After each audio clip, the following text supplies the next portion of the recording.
Well, atmosphere building as we hear from the two managers there. 5 minutes to kick off. Shad Khan, the Fulham owner, is here. He's in the cottage tonight, watching over proceedings, and no doubt Marco Silva will be wanting more additions in January if they're to push for another top 10 finish. Fulham, it says across the way on the newsstand, Fulham, London's original football club, proud of their history and heritage. Need trophies to add to that possibly, and sustaining Premier League football as well. And that new stand, if you look at it from the other way, from the Thames, it is quite a spectacular sight, all lit up, absolutely magnificent. And listen to that noise as the black and white flags fly high in the Hammersmith Road end, away to our right and away to our left, as well as the two teams emerge from the tunnel in the corner of the pitch. Sometimes it feels like there's a world of difference between Fulham and Chelsea, but for all the trophies on the King's Road, Fulham finished above Chelsea last season, and they're above them right now. After Wolves beating City, a centre-backs worldly finish for Palace beating United, and that VAR fiasco at Spurs, it's a Premier League weekend when anything is possible. Live on Talksport, Game Night delivers quality football time and time again.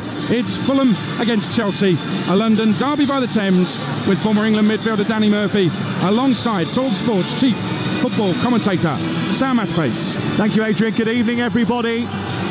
Welcome to Craven Cottage. Still a lot of empty seats on that Riverside stand because it's not been signed off yet, not completely finished, but the atmosphere is terrific. Maybe Fulham sensed something. The last time Chelsea started a season this badly, acid house music was on the rise, 20 million were watching Neighbours, and Richard and Judy started presenting this morning for the first time in a run that would last 13 years. Chelsea were having a relaunch too back then, 1988. Bobby Campbell was the manager. They'd been relegated to Division 2. There was an influx of new players, and they failed to win any of their first league games. 6 of them without a victory at the beginning of that season. But an autumn recovery sparked a winter revival, and Chelsea pipped Manchester City to win the league. Not sure that will happen this year, but 35 years on from that season that transformed Chelsea and provided the launch pad for what was to follow, Maurizio Pochettino will hope that tonight provides his team with the opportunity to kick on. There's echoes of 1988 for Fulham too. They started that season with a disappointing result at home to Brentford, but recovered to finish in the top 6. The difference was that was in Division 3. Just one of the many reasons why Fulham fans don't get too het up about an up and down start to the season. Both teams have lost key personnel in the summer. Both are struggling for goals. Both have West London supremacy in their sights after ceding it to Brentford last year for the first time in living memory. Fulham make just one change. Harry Wilson steps in. So it's Bernd Leno in goal, Tim Castagne the right back, Diop, Ream and Anthony Robinson the back 4. Polina and Harrison Reed are the two holders in midfield. Pereira playing in the 10 with William one side and Wilson the other. As far as Chelsea are concerned, they've made a couple of changes. Raheem Sterling has had a virus, so he isn't able to participate from the start. He's on the bench. Suspensions for both Nicholas Jackson and Malagusto mean that Mark Cucurella plays at right back in front of Robert Sanchez. Disasi, Silva and Colwell make up the back 4. Gallagher and Caicedo holding Fernandes further on. Cole Palmer and Mykhailo Mudryk will flank Armando Broja in attack. His 15th Premier League appearance for Chelsea, only ever scored 1 goal in the Premier League for the club. Tomorrow, Wednesday and Thursday night, we've got live football for you from Europe. Arsenal, United, West Ham, all involved. Tonight it's all about the West London neighbours, and everybody needs good neighbours, but these neighbours are not good friends. White shirts, black sleeves, black shorts and black socks. Fulham attacking the goal away to our left. The Putney end in the first half. Our referee is Tim Robinson. A change of assistant. Dan Cook replaced by Eddie Smart after what happened at the weekend. And Chelsea in all blue with white socks attacking the goal away to our right-hand side. We're underway and Danny Murphy is alongside me in the commentary box. He was 11 in 1988, but it's all about the future. for Fulham and Chelsea. Whose victory more important for tonight? I think Chelsea, in the bigger scheme of things, under huge pressure, the manager, a lot of people questioning what's going on at the club, not just him. Huge game, really looking forward to it. Coming down the right is Harry Wilson for Fulham, exchanging passes with Harrison Reed. The return out to the far side isn't chased down by Chelsea, and it's picked up eventually by Polinia, just halfway inside Chelsea territory. Back down the right they go again, and they've managed to get in round the back. It's played to Pereira on the edge of the penalty area, and then back in towards Harry Wilson, who tries to charge into the box, didn't quite get hold of it. Whoa. And it's cleared away, and now Chelsea sprinting down the left-hand side. A couple of hefty challenges going in. The second came from Diop. There's already another one which is a little bit wild, and as a result of that, the referees brought it back for a free kick to Chelsea just inside their own half. 0-0. Good start actually from Fulham. Harry Wilson flew past Fernandes too easily, but when Chelsea did win it back, you could see the pace from Mudryk straight away. Diop had to go over and cover him. Broja trying to link with Gallagher, and he's onto the edge of the penalty area. He rounds the goalkeeper. He's free in front of goal. Can he finish? Oh. No, it's over the bar. It's a wild finish for Armando Broja, who did all the hard work, combined well with Gallagher, got into a shooting position after rounding the goalkeeper inside the box, and he ballooned it over the crossbar. What a chance inside a minute and a half. Well, Broja gets in. It's a bit of a mix-up with Diop and Castagna, and he nicks the ball off Harrison Reed, who's trying to help out. He's in one-on-one. He dummies to shoot, takes it round the goalkeeper, braces himself, calms himself, skies it over the bar. I thought he'd done the hard bit. Nice bit of composure to go round the keeper, leans back over the bar. Danny, it's become apparently clear over the course of the last few weeks that Chelsea's hard bit is putting the ball in the back of the net. That was an easy chance, and the only thing was disconcerting for Fulham how easily he got in there. And Fulham 4 points off Chelsea last season. They won 2-1 here in the game that turned on a João Felix red card, and 0-0 at the Bridge. Mitrovic here for the game against Chelsea was injured, so Vinicius played up front. It's Jimenez who's up front tonight, but it's Chelsea who are doing the attacking. Enzo Fernandez, edge of the penalty area, left-hand side. Mykhailo Mudryk gets into the penalty area. Broja on the edge of the 6-yard box. Mudryk runs down a cul-de-sac, gives the ball away to Pereira, and then Tim Castagna exchanges passes with Wilson and plays the ball up to the midway point of the Fulham half. Back to Broja once again. Cole Palmer around the corner. Enzo Fernandez is in. His touch is heavy. Couldn't quite get there. He was stretching for it. Triangles on the edge of the box from Chelsea. They've got in twice. Good move. Scored. Good move. Broja involved again. Robinson travelling down the left-hand side. William picking the ball up left of the near touchline. He cuts in field and then releases Pereira. Pereira in the number 10 is tackled by Moises Caicedo. The referee eventually gives the free kick in Fulham's favour. He wasn't going to. I think it is a foul, but he gave it because of the reaction Pereira on the floor. I think he got a bit of the ball and the man. We'll have a look now. That's good tackle. It's not foul. Good tackle from Caicedo. Actually, that's a really poor decision to give that as a foul. He didn't give it. I was watching him. He didn't give it initially because he saw that he won the ball. It's only when he screamed. So did he consult with his linesman on this? No, it's because he saw him scream and he panicked and gave a free kick because he thought he'd hurt himself, which is not really the criteria. No, but it happens. Human nature. I'm not sure the league positions give a fair reflection of these two's performances, especially Chelsea, but points are what you play for, and they kick off tonight 10 points off 5th place. Despite their mounting issues, Pochettino has handled the pressure of the whole situation very well. It hasn't been, he sheds very few signs of being ruffled, but he will, I'm sure, feel the pressure should they have a problem tonight. I suppose that's the benefit of having an experienced manager in the dugout. That free kick wasted by Fulham. They tried to change the angle, went a little bit too straight, then went down the left channel, was over here, and it goes out of play for a goal kick away to our left. Chelsea sporting a change strip tonight. They're wearing their new home kit, which they released at the beginning of the season, but for the first time this season it has a sponsor across the middle of it. It's also got some very snazzy luminous badges on it, isn't it? You're talking about, what was you saying before, the Acid House days? Yeah. Could wear one of those to an acid house party and be at home, those Chelsea tops. Kind of party that you frequent, is it? Not anymore, mate, no. Yeah, it's got one of those sort of reflective badges which changes colour. The crest of Chelsea's changes colour and it glints off the floodlights here quite spectacularly. The ball is out over on the far side. Great ball from left to right by Fulham into Wilson, whose cross is delivered to the back edge of the Chelsea penalty area. William was the target. It's away by Cucurella. Under pressure, Cole Palmer draws the foul from Anthony Robinson, and it's a free kick in the right full-back position. That drives me mad. Cole Palmer's got the ball near his own corner flag, back to goal. Robinson comes flying in, he waits to touch him, he goes over. Just use your brains. Someone's got to be talking to him now.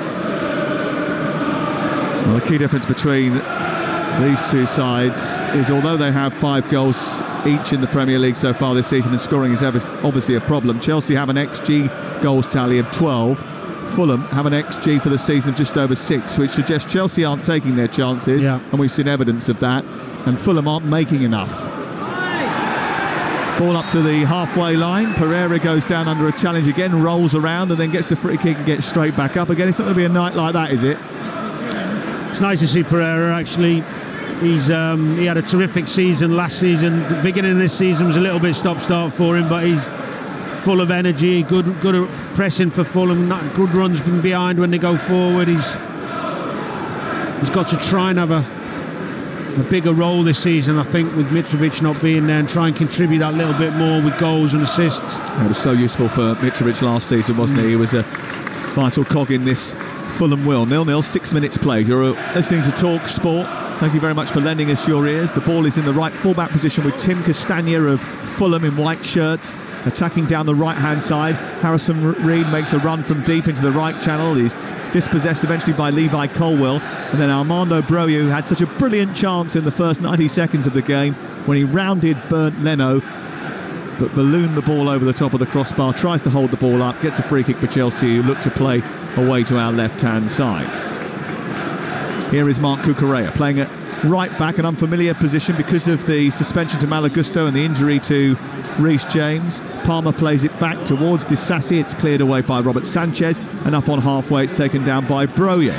He then turns it infield to Gallagher. It's turned on towards the centre circle, and Enzo Fernandez out towards the far side. It's a bit behind Mykhailo Mudryk, who skates into the box, goes on the outside of the defender and runs out of room. And it's out for a goal kick.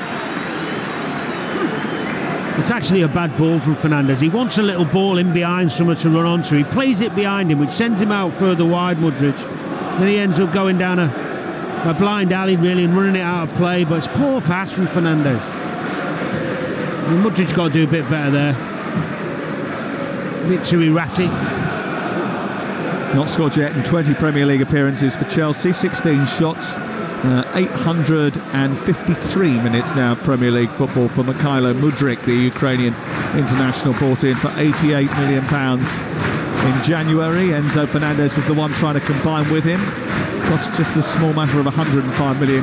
No wonder Mauricio Pochettino is folding his arms and trying to cajole his troops. He's been pretty positive so far. Ball thrown in, Cole Palmer can't reach it. Cucurella's going to get there first. Anthony Robinson comes across in the left full-back position, gets the better of Cole Palmer, who sticks to his task, but Anthony Robinson does very well. Played well at left-back last season, I thought, Anthony Robinson.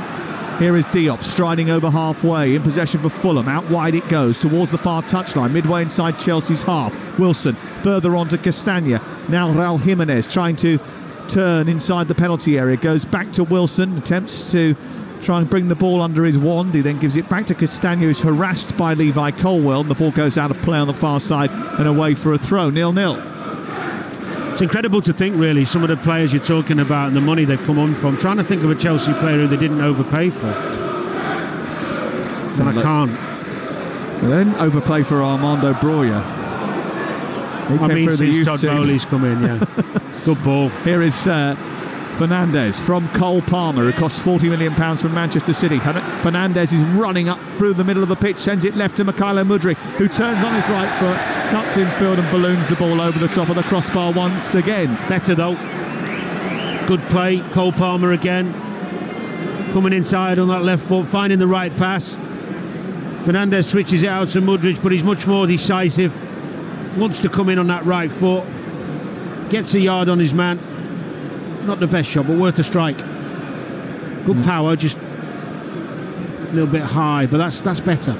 That's what Chelsea are, aren't they? They create chances like that. They created several of them against Aston Villa when I was at Stamford Bridge last Sunday, yet couldn't put the ball in the back of the net. Here is Enzo Fernandez down the right-hand side. He gets dispossessed by Diop, but the ball runs to Breuer, goes back to the right, and Palmer into Cucurella. Breuer's got it back again, right edge of the penalty area. Tries to play it down the right.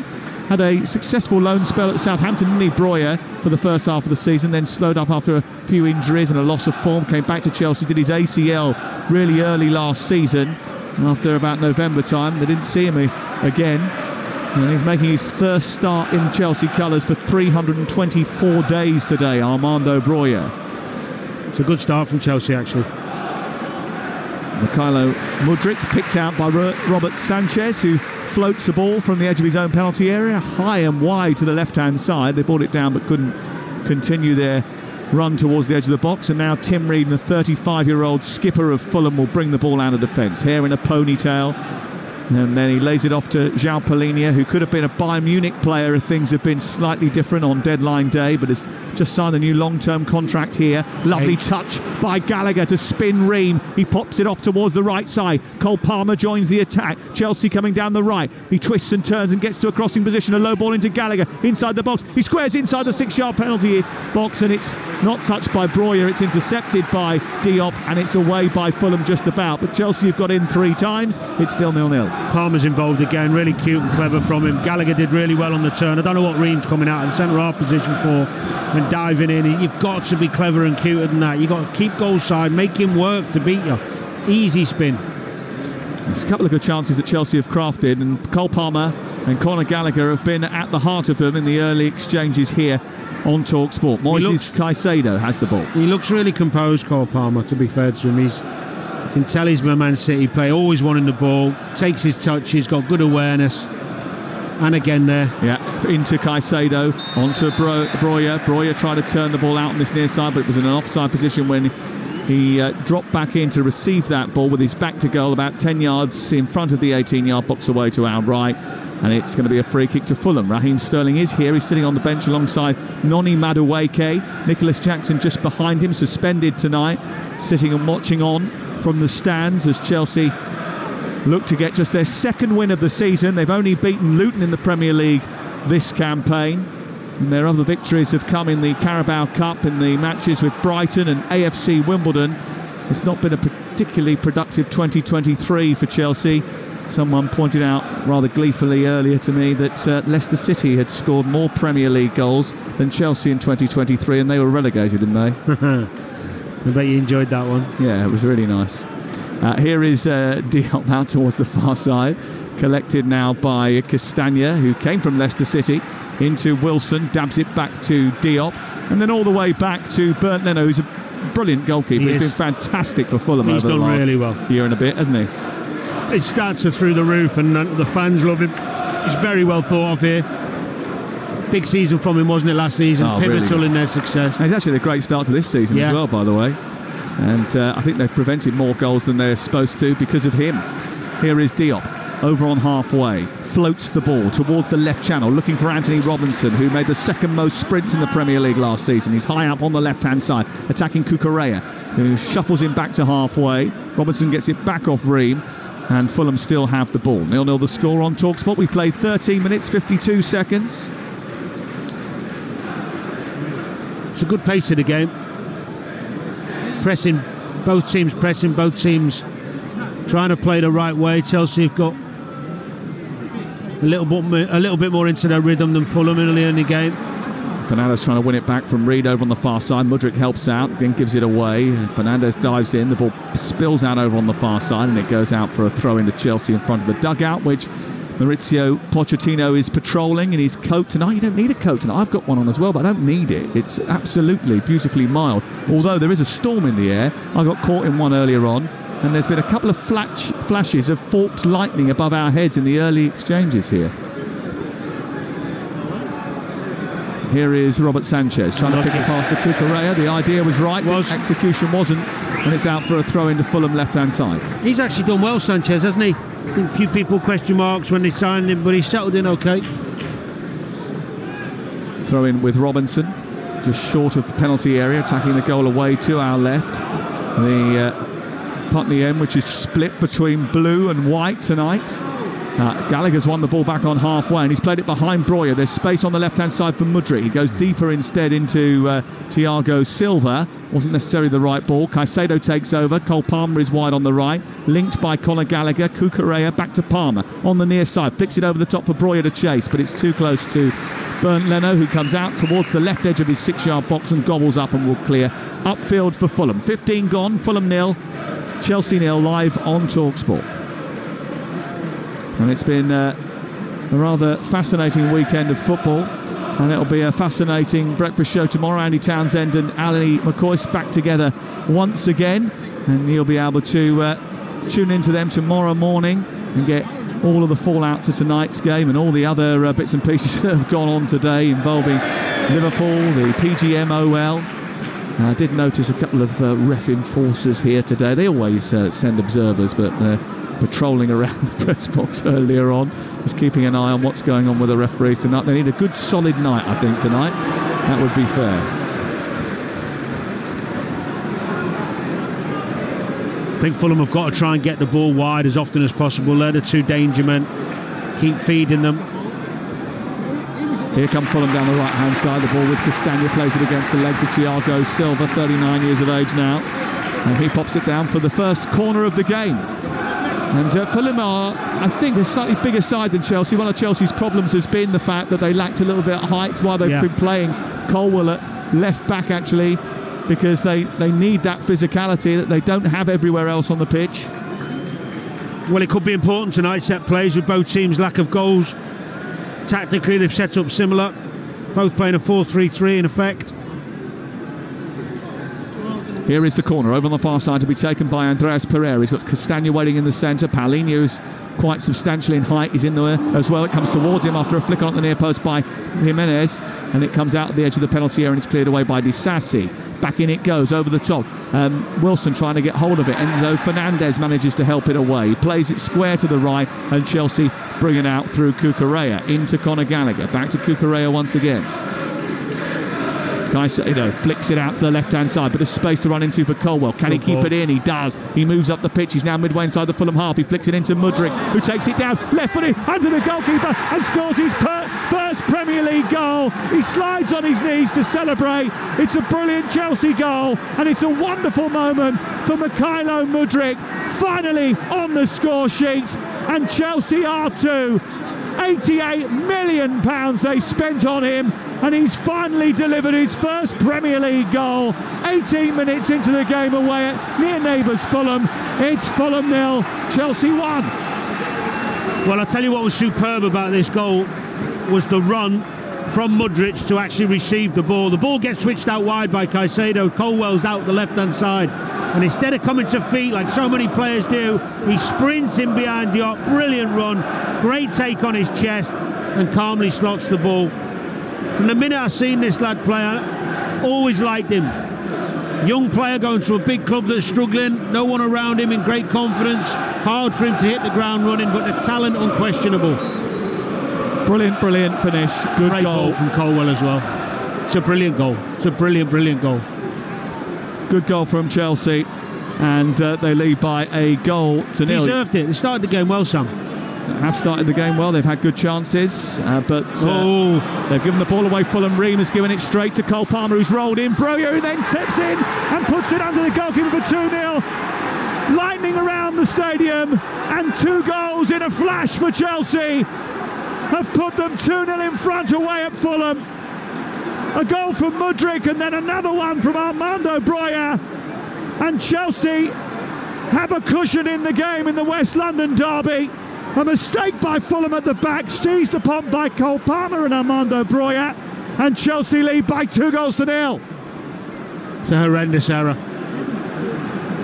You're 1-0 down, don't take a risk. Really poor ball from Ream. Palmer feeds Brozier, and he tries to redeem himself, Ream, and kicks it onto Brozier. Gets lucky with the finish, Sam, but who cares? He won't care. I mean, as a manager, sometimes you set up a team and you can go a goal down. It happens. It was a super goal. But then your centre-half gives a 10-yard pass straight to the opposition and you're 2-0 down. that's a mountain to climb now for Fulham. Well, especially seeing if they've only scored 5 goals all season, Danny, in the Premier League, scoring 3 to come back and win the game might be beyond them already, and we've only played 20 minutes. Well, they've got to stay in the game first, and that means not making stupid mistakes like that. The thing is, when you go a goal down, I always felt that if you go a goal down and you take the kick off, you get in the opponent's half quick. You don't let them get momentum, come at you and be on top of you. There's a philosophy to play good football, and there's a logic to play percentages when you're under a bit of pressure and you've just lost a goal. Well, Fulham 0, Chelsea 2 on Talksport with Now. Don't forget, with Now you can stream all the Sky Sports action, like Fulham versus Chelsea, live right now for $11.99. Search Now Sports. This is Talksport, and we're live at Craven Cottage, and the home team are 2-0 down, and 2 goals in double quick time for Chelsea. An assist for Cole Palmer, another one for him, and a goal, a first of the season for Armando Broja. Well, he'll get it, but he didn't know about it. Listen, he needed all the help he could get after missing that first one, fella. And Chelsea probably do as well. And I mentioned XG a couple of times because those underlying numbers actually probably suggest that Chelsea have been one of the better teams in the league this season, but they've just been missing chances. Yeah, and I've seen enough of Fulham to know that they've been struggling a bit this beginning of this season. Irrelevant of the points tally, your eyes don't lie. You know, Chelsea have had spells in games where they've actually created quite a few chances and played quite well. And Fulham have struggled a little bit, even in the wins. The 1-0 at Everton, gave up a lot of chance, didn't play particularly well, and got sneaked over the line. So I was fearful of this. I did say to and again, well, you told us all actually before the game. I did say to the Chelsea producer that we have, Declan, who didn't want to believe me, but now he does. Fulham 0, Chelsea 2. And that's the scoreline here at Craven Cottage tonight, live on Talksport. Under the lights, with a storm in the air, and Chelsea very much cooking up a storm in the game. They've played well, they've scored 2 goals, they've created a couple of other big chances, and that has taken them away from Fulham. How are they going to respond here without a real goal scorer in the team? Is Marco Silva going to have to make big calls at half-time? Because Raul Jimenez is still yet to score in Fulham colours. He's not scored in his last 29 Premier League appearances. The ball has been sent down towards him on the right angle of the Chelsea penalty area. It's cleared away by Thiago Silva. Headed back down the right it goes. Levi Colwill away. Flicked into the air by Gallagher, and then it bounces down into the chest of Diop, and he's dispossessed this time by Gallagher. Out towards the wide right position. Palmer takes it on, beats Robinson, gets to the edge of the penalty area. Robinson recovers really well actually. Just dips in front of Palmer and manages to bring the ball out into midfield, but then Palmer goes back at him again, slides in, wins the ball back down the right hand side. He's had a good first 23 minutes, Cole Palmer. Absolutely superb. Elegant, calm, assured. All words we like to use about City players often. Do you think they overpaid for him? £40 million? Well, considering what he's done in the game, yes, but he could well become a lot worth every penny. That wasn't my point. Wasn't some of the players won't become that, but they are initially overpaying for potential. Yeah, he is potentially a super talent, of course. Cucurella into Disasi, and that's the risk. He's only 25 years of age, Disasi. Clips the ball into midfield. It's won by Wilson ahead of Conor Gallagher. Goes back to Diop instead of going forward. The Fulham fans frustrated about that. Then Wilson sweeps the ball to the far side. Brilliant ball out to Castagna. Diving in to try and make the tackle was Mudryk. The first one was good, the second one wasn't. Castagna gets it back to Harrison Reed. And then Fulham try to build yet another attack, but they haven't managed to fashion too many attacks in the game so far, and they haven't had a chance to speak of. Ball into the box from Castagna, into the 6-yard area. It's flicked behind by Cucurella. There was no one in Fulham colours getting towards the edge of the 6-yard box to get on the end of what was a very good cross from the right-hand side. It was a superb ball from Castagna in the right-wing area, and to be fair to him, and as he made the great run across the near, and it had to be Willian or Pereira getting in on the back. Probably Willian. It's not really his game, Sam. Corner kick in front of the Putney end away to our left. It's touched in towards Castagna, back to Willian, then trying to sweep the ball towards goal by Wilson, but he miskicked it. It went under his feet, and Chelsea steal away on the far side with Cucurella. back into Enzo Fernandez. It's 2-0 to Chelsea away at Craven Cottage. Yeah, Chelsea did score 2 goals. Chelsea scored 2 goals in the blink of an eye here, which is anyone who's followed Chelsea this season will be quite surprised about. Back in by Wilson towards the middle of the park. It's collected by Tim Ream, and then it's played into centre field, and it's collected by Harrison Reed. Out wide it goes to the left-hand side, and now Willian starts to move forward. He approaches Cole Palmer and goes out on the left-hand side, trying to move towards the edge of the penalty area. Ball in towards Polina. Polina trying to just nudge it out towards the right, and then it's collected by Castagna, and it's played all the way back towards the centre circle, and then swirled out by Polina towards this near side. The rain coming down again. Back out to the left it goes. Willian tries to get it in towards the near post, and it's collected by Robert Sanchez, but I think the ball went out of play in the right full-back position. It's 2-0 to Chelsea. It was unlucky from Fulham. It was a bit more composed, building up the passes, trying to get back in the game. Fans are getting a little bit frustrated. Got to stick with them at this point. Well, the home form this season has, I think, been maybe a little bit skewed by the fact they've only played 2 in the Premier League. Yeah, I made a mistake earlier thinking they played Palace here, but yeah. They played Tottenham here, and they played quite well as well in the Cup. Here's Mudryk down the left-hand side, moving towards the edge of the penalty area. He goes on the outside of the defender, pulls the ball through the 6-yard box, but Leno is there to handle it well. Well, Leno. It was squirming through his fingertips because it was played at a rapid pace by the Ukrainian, and he just about held on to it. Well, he went at Castagna, and he decided to take him on the outside, which I quite like. Beats him as well. It's a good pullback, good goalkeeping. Fulham 0, Chelsea 2. Let's get the latest odds from Ladbrokes. You can back Fulham to win at 22-1. You can back Chelsea to win at 9-1 all, and the draw's 9-1 as well. That's all thanks to Ladbrokes. Play at ladbrokes.com. That just shows just how dominant Chelsea have been, and the margin of their authority in the game on the big scoreboard away to our right, which is hanging from the roof of the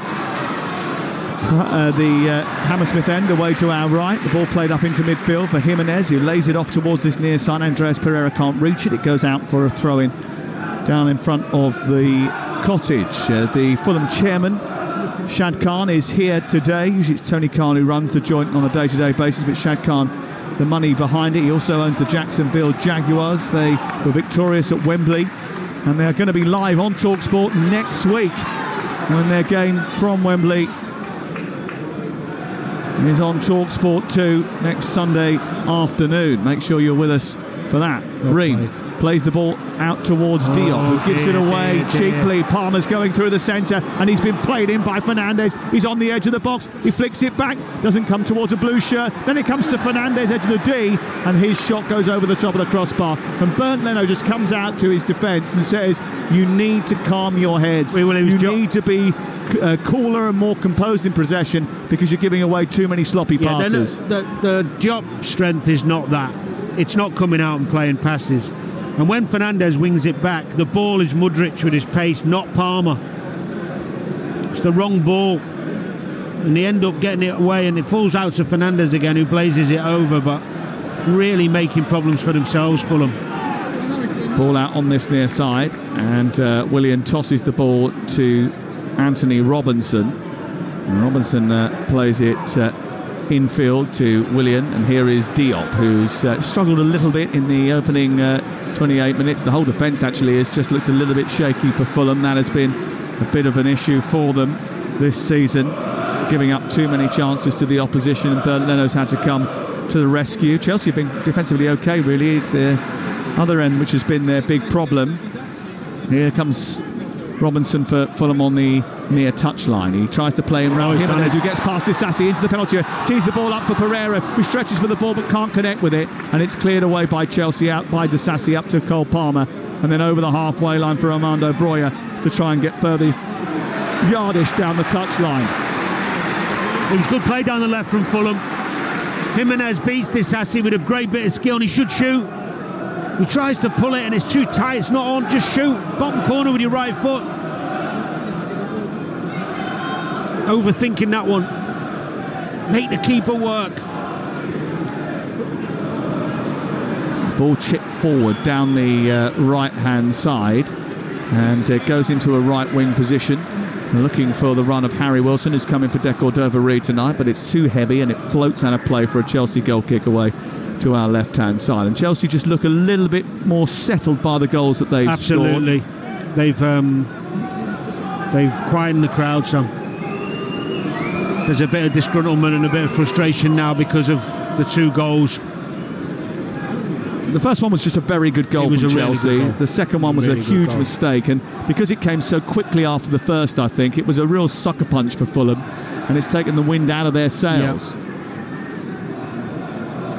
They played half an hour. Here is Disasi stroking the ball out to Cole Palmer. Cole Palmer looks up, waits, then threatens to take on Willian, decides that he will eventually twirl the ball away and then lift it back to Sanchez in the goal. No chances taken by Cole Palmer.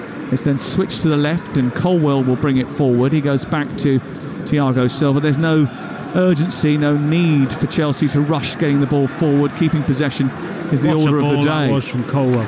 Colwell fizzing the ball up towards Breuer, who tries to nudge it round the corner. Can't reach Mudryk. It's cleared back to Leno away to our right. Colwell's had 3 passes in the first half that have really impressed me. One for the goal, obviously, which is crucial, but 2 others where he's just so aware of where people are and got belief in himself to play those firm balls into people. I think he struggled in the first few weeks of the season, but he's slowly but surely getting used to that position playing on the left-hand side of the defence. He's a centre-half, really, I think, Levi Colwell. Here is Enzo Fernandez. Taking the ball out of the sky, turning round past Harrison Reed and then getting it back from Moises Caicedo, playing it through the gate and then up towards Gallagher. Gallagher decides to play it backwards rather than forwards. Bad ball. And then Cucurella brings it forward over the halfway line. Still 2-0 to Chelsea. Into Cole Palmer. And Robinson nips in, nudges it out of play, and it's away for a throw-in. Palmer told by Cucurella just to calm himself and not rush the play. It goes back into Cucurella and then he turns it back towards Gallagher. Gallagher to Disasi. Sometimes with Conor Gallagher, I like how he's got many strengths, but sometimes he's just a little bit negative with his passing. Could have opened himself up there and they were out. It was great play from Caicedo and Fernandez. Sometimes just want him to be a bit more brave on the ball in terms of taking a risk to go forward, receive it on the turn instead of going backsiders. Palmer just made a brilliant run from out to in to try and bend his direction so that he would have been onside had he been released by Enzo Fernandez. He declined to make that pass and switched out to Cucurella instead. It's been a lively start for Cole Palmer on the Chelsea right-hand side tonight. You can see why Chelsea wanted to sign him. Here is Enzo Fernandez on to Levi Colwell. Fulham getting back into shape and try and prevent Mudryk from attacking down that left-hand side. He tried a trick to take him beyond Castagno, dealt with him quite well, and then cleared and played in Harry Wilson. And they look to try and fashion a way forward. Gallagher over there on the press. Mudryk then continues it. Palmer goes in on the goalkeeper. Chelsea squeezing up and trying to put pressure on Fulham, but they deal with it well. They play it out the other side, but then don't get it forward fast enough. Palmer's in on Robinson again, and then Ream gets it left full-back position. They can't get out at this moment in time, Fulham. Chelsea have just hemmed them into their own half. Into Pereira it goes. He's on halfway. Back to Robinson. Left side. Infield to Jimenez, being followed by Disasi, and then Willian gets away. Cucurella drags him down. Jimenez double teams Cucurella and takes him out, but it's Willian who was suffering first, and it's going to be a free kick and a yellow card against Marc Cucurella. I think there's a few who've had a bet on that. What, a Marc Cucurella yellow card against Willian over this side out of position? Who would have thought that was going to be the case? A few people I was talking to earlier. Yeah. Say no names. They've got to maintain belief, Fulham. Keep playing, doing what they do. It's 2-0, but the only way they're going to get back in the game is having the courage to get on the ball, keep passing it, keep working it, getting it through the players like Willian, like Harry Wilson. And look, Chelsea went into a 2-goal lead very quickly and early in the game, and they've got a squad that is very young and vulnerable, and if they were to score before half-time, anything can happen. Yeah. Wilson with the free kick towards João Palhinha, headed away by Disasi. Offside flag is up against the runner inside the box, and the free kick opportunity has come to nothing for Fulham, and it's going to be back with Chelsea on the edge of their own box. So it is 2-0 to Chelsea on Talksport. We've got Jamie O'Hara and Colton Cole taking your calls on the Sports Bar tonight. The only place to have your Sound National Radio. We'll also speak to Marco Silva and Maurizio Pochettino live into the Sports Bar tonight from 10 o'clock. 03717 722 3344. And Talk TV have launched their new breakfast show, Talk Today, every morning from 6 o'clock. Nicola Thorpe is alongside Jeremy Kyle. A brand new breakfast show available every single morning between 6 and 10. And if you want to watch that show, by the way, it's on Freeview 237, Sky 522 and Virgin Media 606, or you can download the Talk TV app. Also the home of Piers Morgan, uncensored every night from 8. 10 minutes to go before half-time, and Chelsea lead by 2-0. Here's Levi Colwill, far side. Mudryk has it now. Turning the ball infield. He's fouled Colwill as he tries to progress over the halfway line. Harrison Reed is the guilty party. I think he'll be pleased, Pochettino, with Caicedo and Fernandes' performance. Both at it, both good on the ball, playing through the lines. He's obviously let Gallagher go a bit further ahead than those two on this occasion tonight, which I think is the right thing to do. Chelsea, remember, started the day with one more point than Luton, having played the same number of games. Ball switched from the edge of the 18-yard box. Again, Robert Sanchez not quite right with his distribution. Just bounces off the turf and goes out for a throw-in. A Fulham throw over on the far side. It's thrown in down the right towards Harrison Reed, the flame-haired midfielder who was given his senior debut by Maurizio Pochettino at Southampton, into Enzo Fernandez, and then Gallagher, a little nudge into Caicedo. There was a foul there, but was there necessity to stop it? Well, I think I might have missed Anthony Robinson coming from behind one of the posts. He was, the roof up, but he didn't give it a chance. He gave the free kick in the end, didn't he? He was a bit too eager there, Tim Robinson. Good from Gallagher. He saw him coming. Little nutmeg's nice. Because he took it on the half turn. That's what I'm talking about. Take it on the half turn. See what's coming. Quickly play round it, play forward, play positive. Interesting that they booked Marc Cucurella on this near side, but didn't book Andreas Pereira there. He did get a bit of a warning from Tim Robinson. Here is Thiago Silva, square to Disasi to Cucurella. He's just short of the halfway line. Good ball into Cole Palmer, who was diagonally to his left, and he moves now to the edge of the penalty area, slips it down the right. Breuer was a little bit late, but he got hold of it, steers it through the 6-yard box, no one arriving. And it goes out on the other side and it's cleared away by Fulham. And it was a brilliant bit of play by Chelsea. Started with Cucurella in the right full-back position. Cole Palmer with a lovely way to pass down the right channel. And rushing onto it was Armando Breuer.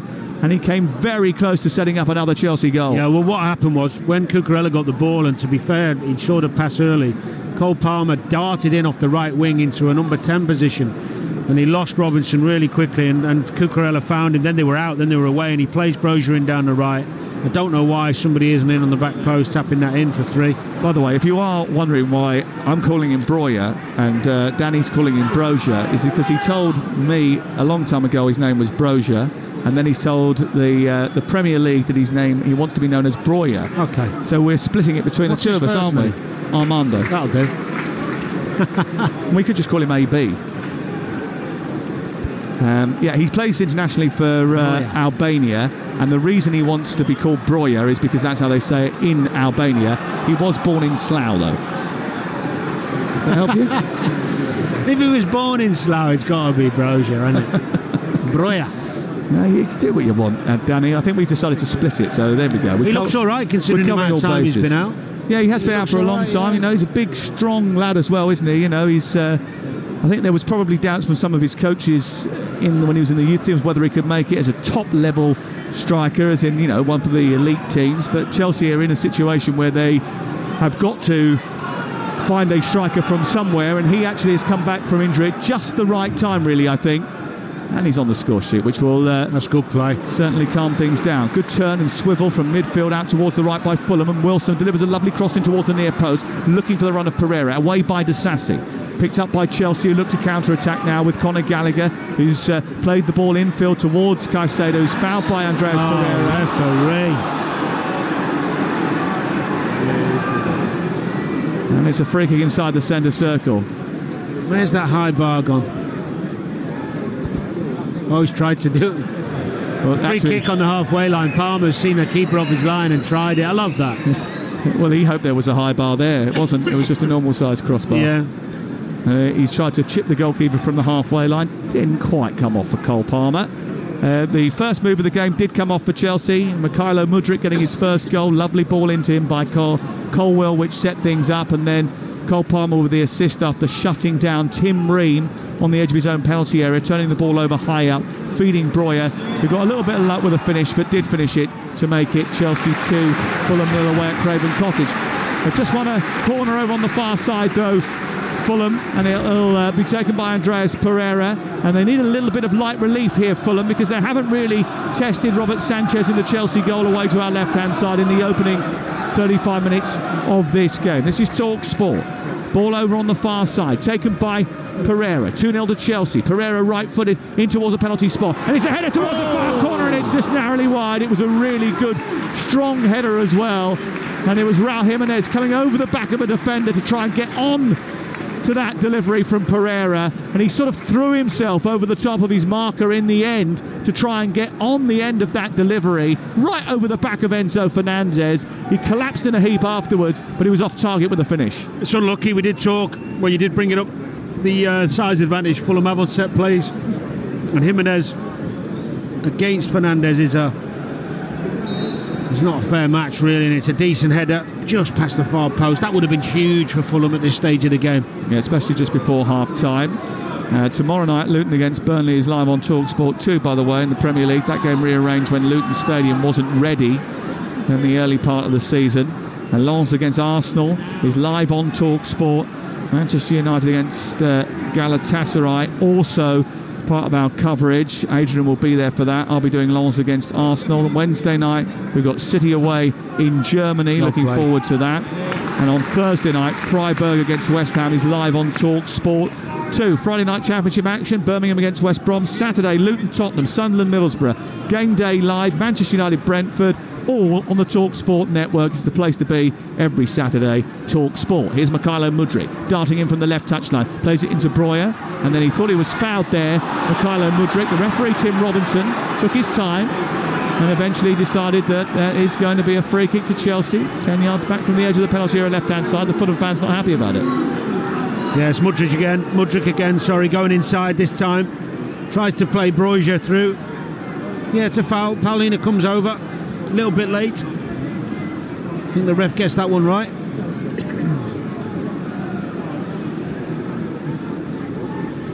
Free kick to Mudryk over on the far side, which the Ukrainian is going to take, actually. He's about 7 or 8 yards wide of the D in terms of the geography. It's on the left-hand side. He will whip it in right-footed at an angle into the box. He's not going to go for a goal from here, is he? Well, Thiago Silva is running up to try and join the attack. He's going to chip this ball in towards the back post. It's Disasi who tries to get up there. Diop away. It's headed further clear by Reed, but the offside flag is eventually up on this near side. Eddie Smart has lifted it, and it's going to be a free kick in front of the 6-yard box for Fulham. What is Marco Silva going to do at half-time, Danny Murphy? Well, he hasn't got the strongest of benches. I think Traore's injured, isn't he?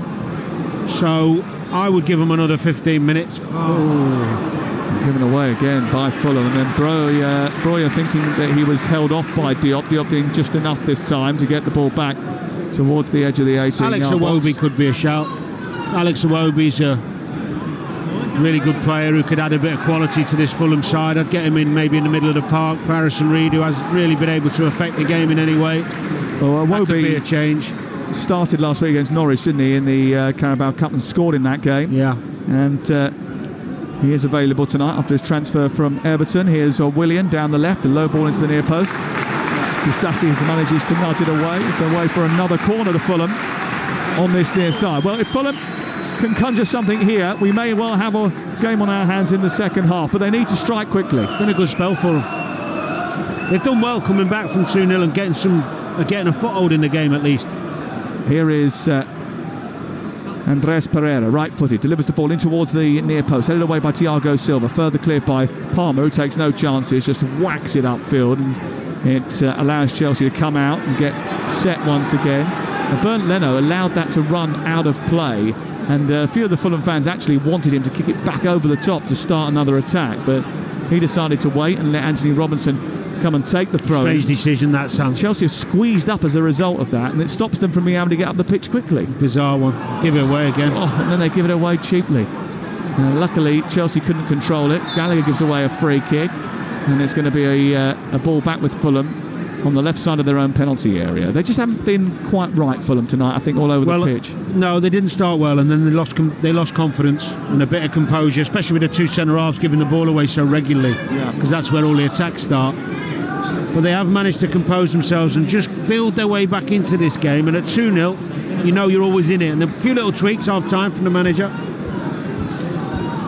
Diop has it inside his own half. 2 minutes of added time at the end of the first 45. Here it's Craven Cottage, 1 mile, 1.5 miles away from Stamford Bridge. A clip forward by Bernd Leno out towards the Fulham right. Harrison Reed then chips it forward. Jimenez trying to get on the end of it. Disasi trying to shut him down. Out comes Sanchez like a Superman. Grabs the ball over the top of the on-rushing Mexican and pulls it into his chest. That was that gave almost the impression of a guy who hasn't had enough to do and wanted to make sure that he made his presence felt. Robert Sanchez. Here is Caicedo forward. One back by Polinia, but then Chelsea got it back very quickly. Disasi spreads it to the left. Colwell just about keeps it in. Behind Mudryk, but Colwell's gone on. There was a collision on the halfway line. The referee's played on, and it's 4-on-4. And Chelsea coming forward. They're adding another number in Fernandes. Towards the edge of the box, Colwell gets inside the box now. It's down to Breuer inside the left side of the area. Pulls it back to Gallagher. Across goes the defender Robinson and manages to touch it away. It's further cleared by Wilson and out up to the halfway line. But Fulham didn't even put a challenge in as Colwell stride forward. That's because of Colwell's brilliant patience and awareness of where everybody was and what everybody was doing. He didn't panic. He waited for the right pass. Really impressed with him first half. I know he's not a left back, but he's really composed. Well, it's been a good start, I think, to the game for Chelsea. I think Chelsea will go in at half-time thinking that's more like it, really. More like what they will be expecting over the course of the season. I mean, Fulham, of course, have got Vinicius on the bench, who's a big, strong lad. They could go two up top, go a bit more direct, mix it up a little bit, give Chelsea something to think about. Nothing wrong, get some balls in the box. I mean, the amount of times Mitrovic scored off crosses, we remember. Well, it is half-time, and the Fulham fans aren't happy, as you can hear.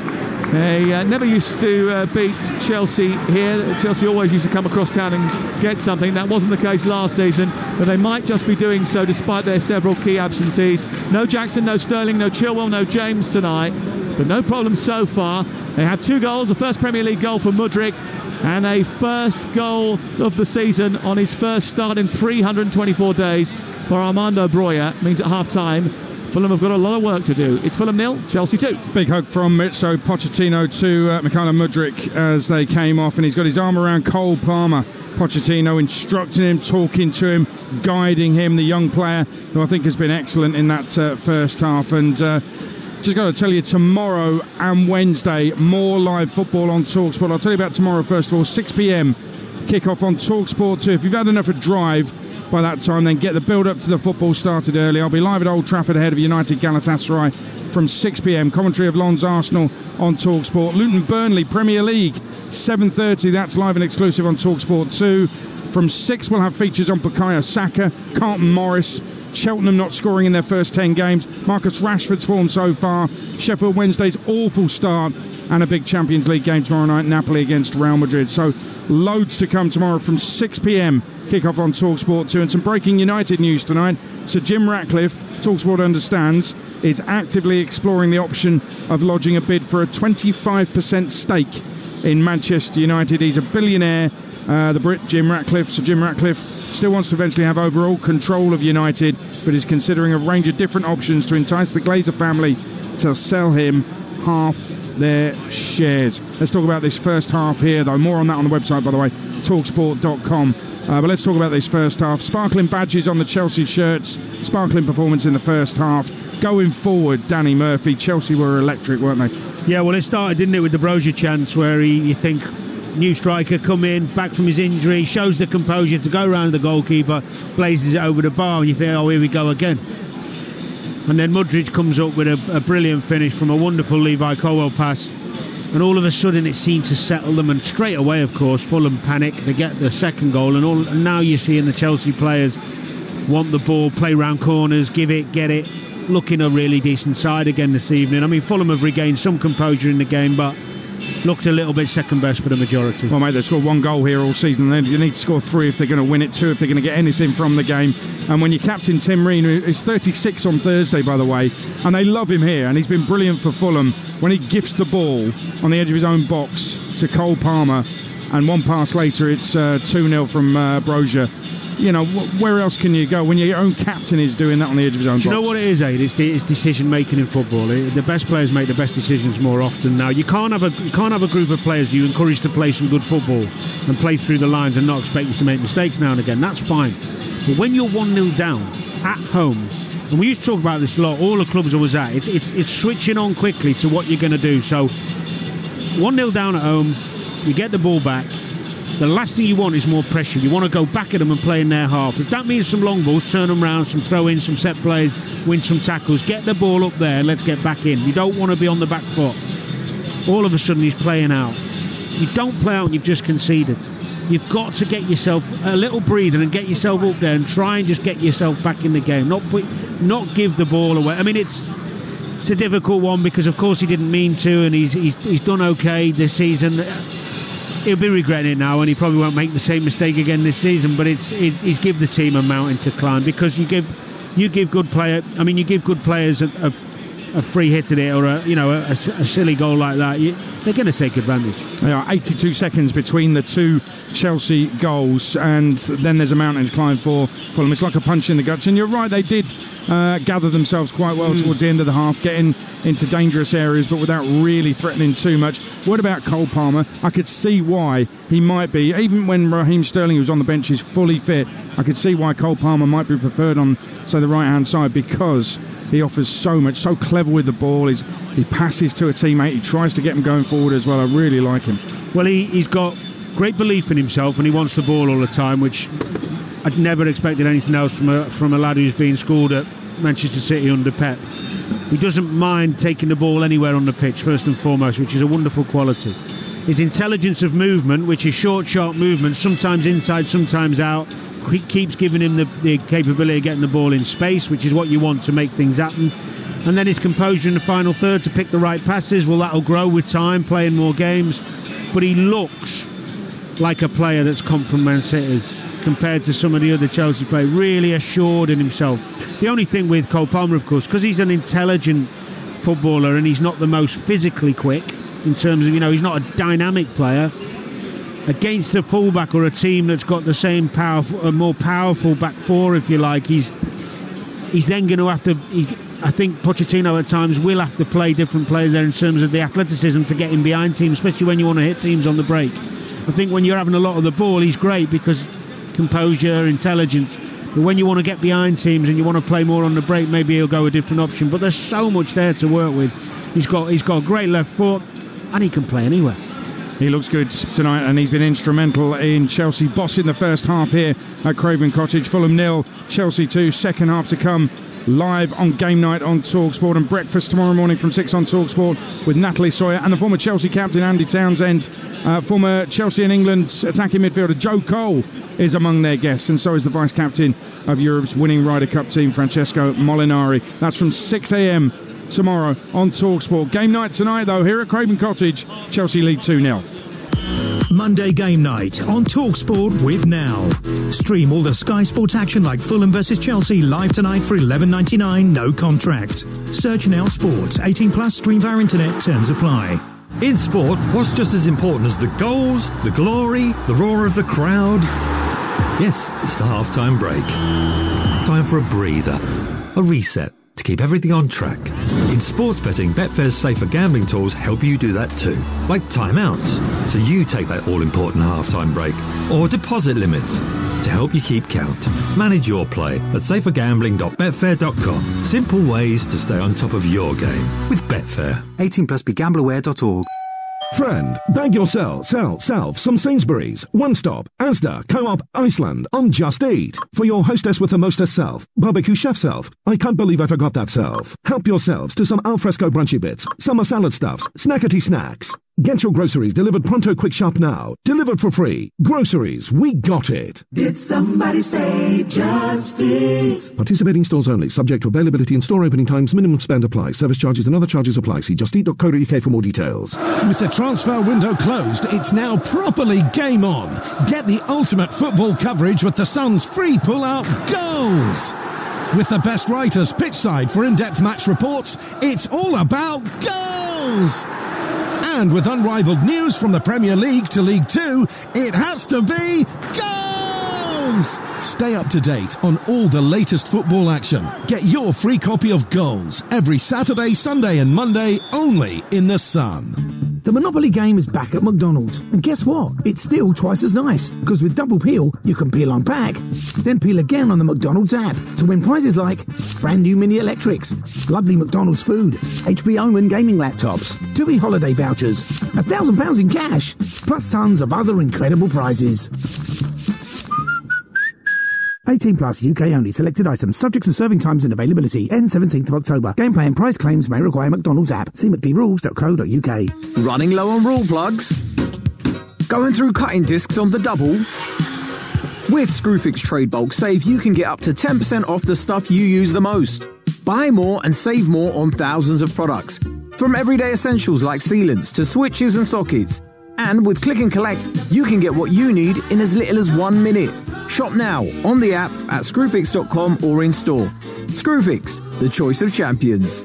T's and C's apply. Visit screwfix.com for full details. We all fantasize about our perfect home. Watching the big game cozied up in the snug. Another 7-0 win! Balmy summer nights with the kids playing on the lawn. We're playing real-life football! But come on, this isn't real. Listen, if you're serious about making your fantasy a reality, find out what your home is worth instantly with a free online valuation estimate. Get real about moving.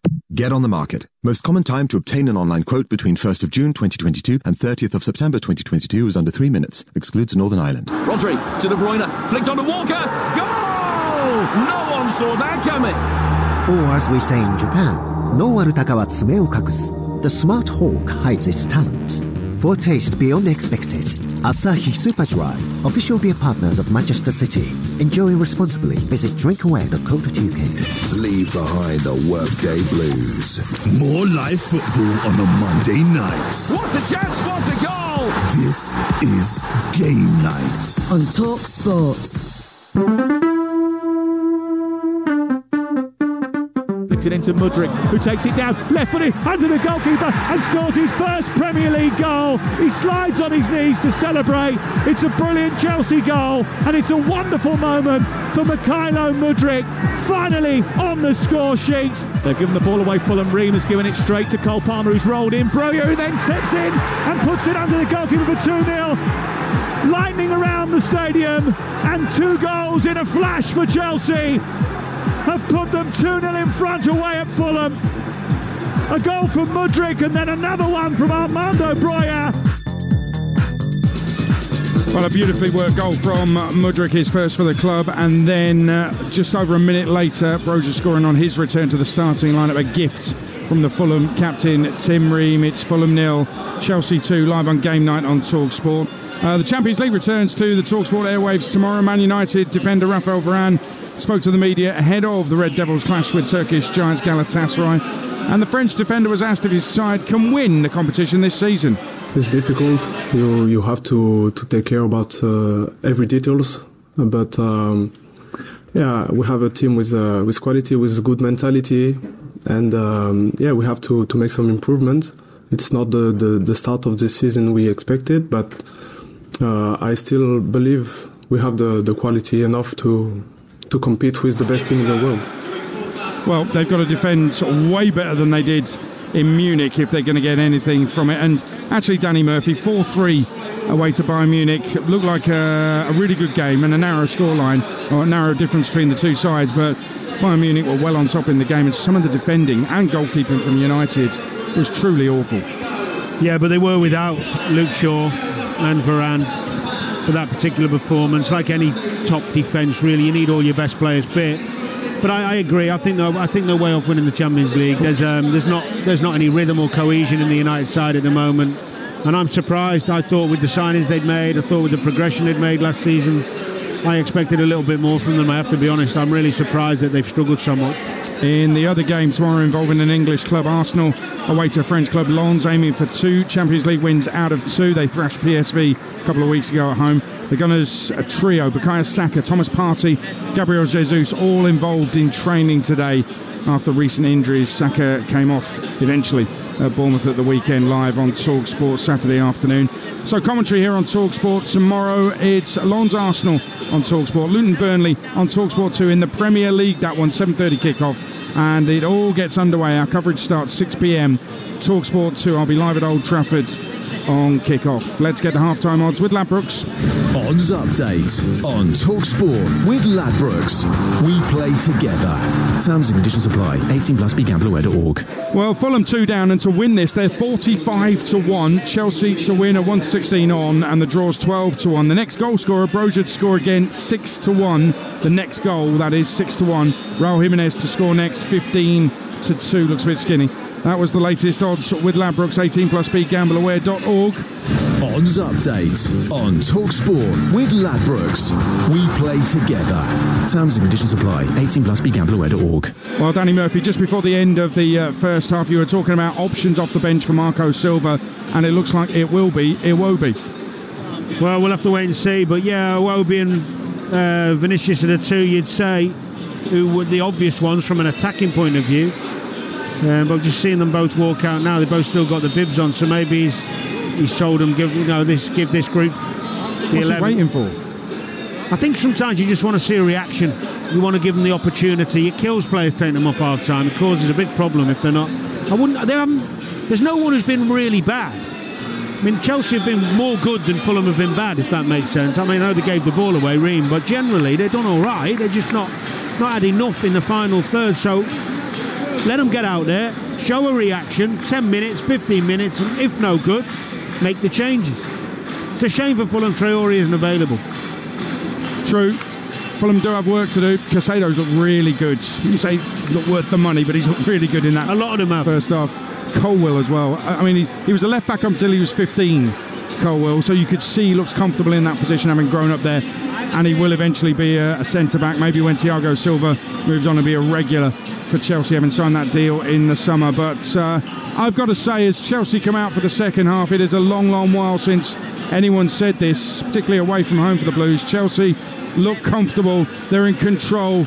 Even Cucurella looks really good at right back despite the booking. Chelsea are 2 up here at Fulham, second half, with former England midfielder Danny Murphy and Talksport's chief football commentator Sam Matface. I think Mykhailo Mudryk is going to be replaced at half time. He must be injured, Sam. Saw him take a whack over by the dugout just before half time, and that's a big shame. He hasn't come out for the second half after scoring his first goal in Chelsea colours, and I think that's Ian Matson over on the far side, who is about to come on. Played at Burnley last season as a left winger, really, and he's trotted on to this near touchline to support the Chelsea attack in this second half. So that's the only change. At Stamford Bridge they play London Calling in the build-up to matches, just like they do here at half-time at Fulham, but Fulham don't like the clash when it's a capital one. The Whites haven't won any of their last 9 Premier League London derbies. That last one that they did win, funnily enough, was against Chelsea in January. We're off and underway at the start of the second half, live on Talksport, with Fulham in white shirts, black sleeves, thick red trim, black shorts and black socks, attacking the Hammersmith end away to our right-hand side, and Chelsea in blue shirts, blue shorts and fluorescent badge or shiny badge, attacking the goal away to our left-hand side. And they certainly were dazzling in the first half at times. One of their dazzlers has gone off, and Matson has come on to replace Mykhailo Mudryk. And now Fulham have got to try and find a way, fathom a way back into this game. They have the ball on the left-hand side. I'll go through the 2 lineups for you in just a second. Polinia into Harrison Reed, who picks the ball up and moves it out towards the left-hand side with a decent little body swerve. It's on to Willian, who then fires the ball deep towards the far post. Difficult for Wilson, but he keeps hold of it well. He then, on from the byline, sends the ball in towards the near post. It's away by Thiago Silva, and then picked up by Castagna, who's blocked from sending the ball down the channel by Ian Matson, who got across. It was a great ball from Willian. Switch of play to Wilson. Tried to put across him. It was good defending. Chelsea have only won 2 of their last 16 Premier League away games. So when I said earlier on that, the next goal is key in the game, I think that probably identifies why, especially with such a young group whose average age actually has gone down since Mykhailo Mudryk was taken off. But the only reason that the whole squad has got an average age of 23 is because Thiago Silva is in it. He takes the average up for quite a bit. Here is Cole Palmer, had a good first half, playing against Willian and then trying to spin out on the right-hand side. Such a good command of the ball, Cole Palmer, but his movement's good, his awareness of other players is good as well, and that's what set him apart in the first half. Yeah, he's got a lovely touch and a lovely awareness of where people are, and Robinson wants to fight him and get after him, but his movement's too quick and too good. You've got to be really patient when you're playing against a player like that. Good ball out by Cucurella into the path of Caicedo, who moves through into the halfway area and then finds Gallagher, who shifts it on right towards Breuer. Breuer takes it on down into the right wing position, cuts back, gives it to Gallagher just outside the box, spirals away from Palhinha, then sets up Cole Palmer to get maybe a cross in. He flicks the ball into the box towards Breuer, and it's over the top of the crossbar as he flicks the ball goalwards. Just got underneath that, Armando Breuer, but it was a good, well-fashioned attack by Chelsea. Yeah, it was patient. Again, it's Cole Palmer, comes on the right side, doesn't try and overcomplicate it. Robinson drops off him because he doesn't want to be beaten by him, and he thinks, if you drop off, I'll put a cross in, no problem. And Breuer gets on the end of it, and it should be a goal. I thought Conor Gallagher was pretty key in that move. He made a decoy run as well after laying the ball off, which sort of took Palhinha out of his comfort zone. Here is Maatsen trying to get the ball through to Gallagher, who's made a dart from midfield. Got to the edge of the penalty area, but Maatsen couldn't find him. And it's picked up by Pereira, who's dispossessed by Fernandes. And actually, we talked about Gallagher being the 6 and Fernandes being a little bit deeper, but it's Moises Caicedo who's breaking up the play, and the other two that are sort of taking it in turns to forage forward. Yeah, well, Fernandes has been a little bit deeper than Gallagher generally and helping Caicedo out, and it's worked much better. It looks a better balance. Caicedo loves the tackling, the putting out fires part of the game. He enjoys it. Fernandes likes being able to mix it up, drop off and go forward, and I think Gallagher's much more suited to higher, where he can go and press and use his energy running off people. Colwell, after Wilson, just took a little bit too long to get control of the ball, and Gallagher's got it from Enzo Fernandez. He's released Caicedo through the middle. Needs support. Gallagher provides it. Palmer comes narrow into midfield. He picks it up, looks forward, wants to shift it onto the left, but Chelsea go backwards because Fulham got back into shape well, and now they have the possession on the halfway line. Cucurella taking it down the right, trying to get the better of William, plays it infield, gives it to Palhinha, and it's out of play on the far side after the Portuguese stabs it away, and it's out for a throw-in to Chelsea. 47% of possession has gone Chelsea's way, 6 shots, 2 of them on target, and those 2 shots on target have yielded goals. It's quite remarkable that they've been so efficient with I think one of the most difficult things for me to comprehend at times is when you're losing a game and feeling like you're getting a bit of a run around, is why there's not enough tackles, and people, even every now and again, someone's got to come out of position and go and let someone know they're there. Old school mentality, but it works. Is that a little bit dangerous in the modern game, though, with the yellow cards proliferation? As long as you're clever with it, and here we go. As long as you're sensible with it, yeah. If you get the odd yellow, fine. Better having 7 yellows and being in the game. Here is Gallagher getting a cross in from the right-hand side after going beyond Cucurella, who did well to win it back from Robinson. The cross goes straight into the arms of Bernd Leno, but they're slow to get the ball forward, and once again there's groans of dissatisfaction from the Fulham crowd, who I don't think have been pretty happy with the way that their team have performed. Well, they're 2-0 down in a London derby at home. They haven't had a yellow card, I don't think. And Chelsea have had one, and that's for Marc Cucurella in the first half. You expect Chelsea to dominate possession, of course. We've got a £1 billion squad. They should have better, more gifted players, but Fulham have got to put themselves about. 24,000 inside Craven Cottage tonight, and Diop strides up towards the halfway line, just slips it into Jimenez, who turns now, moving towards the edge of the penalty area, plays it left, where there's a bit of space for Anthony Robinson, who's on the angle of the box. He delivers a cross, which is hit the first man. Cucurella got out to him, and then it's rebounded back to Robinson, who gets it into the centre. Castagna coming in from right back is a little bit too physical with his challenge on Levi Colwell, and it's going to be a free kick just in front of the 6-yard box away to our right. You always get that lovely advantage when you play centre halves and full-back of them over-covering and not getting done on the back post. It was a great trait of Man City actually last season. A lot of the times when they had the left back, whether it be Akanji, whether it be Aki, nobody gets done on the back post. They're so intuitive when you play a centre back and full back. In fact, the way he's played, I mean, he just looks like a footballer. Looks like he could play anywhere, this lad. Well, he looked so good at Brighton last year, and I think in the early part of the season it was difficult for him to get back into the role at left back. I know that he played there as a kid, but you know, when you're playing in the Premier League, it's a slightly different experience. Of course. And he's just started to find his feet a little bit. Chelsea finding their feet a little bit. They've been helped out by Fulham not being completely at the races tonight. It's not quite Manchester United in the Carabao Cup against Crystal Palace, but it certainly could be a confidence booster for Chelsea tonight. And they might need it as well, because one of the issues that they've had, Chelsea, is that they've had a reasonable start to the season in terms of fixtures. You know, the next fixtures that are upcoming, Arsenal, Brentford, Spurs, City, Newcastle, Brighton and Man United, are going to be a little bit more tricky. Here is Raul Jimenez down the right side, trying to take on Thiago Silva. Good luck with that. Did well, Silva. It was a good run from Jimenez, because Harrison Reed had nothing on. That's what you need, unselfish running without the ball in behind. Substitution about to take place. Carlos Vinicius is coming on to 7 minutes into the second half to replace Raul Jimenez. And I think there's also going to be a change involving is it Alex Iwobi who's coming on. He's going to take the place of Harry Wilson.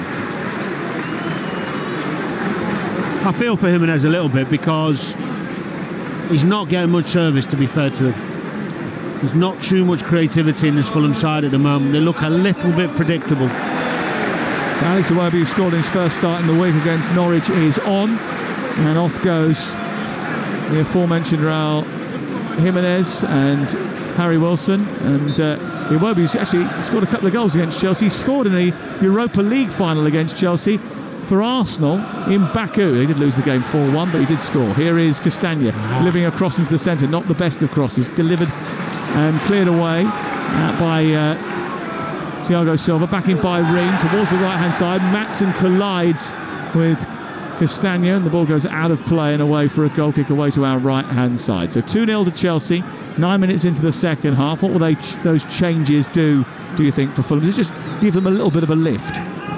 Yeah, I think so. He's a bit more of a physical presence, although Jimenez isn't weak, but Vinicius is a big lad, and he's going to put himself full of energy, young and hungry and wanting to prove a point, so I understand that. Here we go. What a ball by Palmer. Round the corner for Caicedo, who splits the defence and runs over halfway, and then Tim Ream does well to hold on to it, but it's bounced back to Breuer, edge of the area. Good touch by him. He's taken it past two defenders, and then good work by Polini to win it back, but Palmer's won it back. Left-footed drive from the edge of the penalty area, and it's saved down low to his right by the goalkeeper Bernd Leno. Good opportunity for Chelsea, and persistence paying off for them. It was a good break and a lovely little pass, wasn't it? Round the corner from Cole Palmer on the breakaway. Great vision. Been the best player on the pitch so far.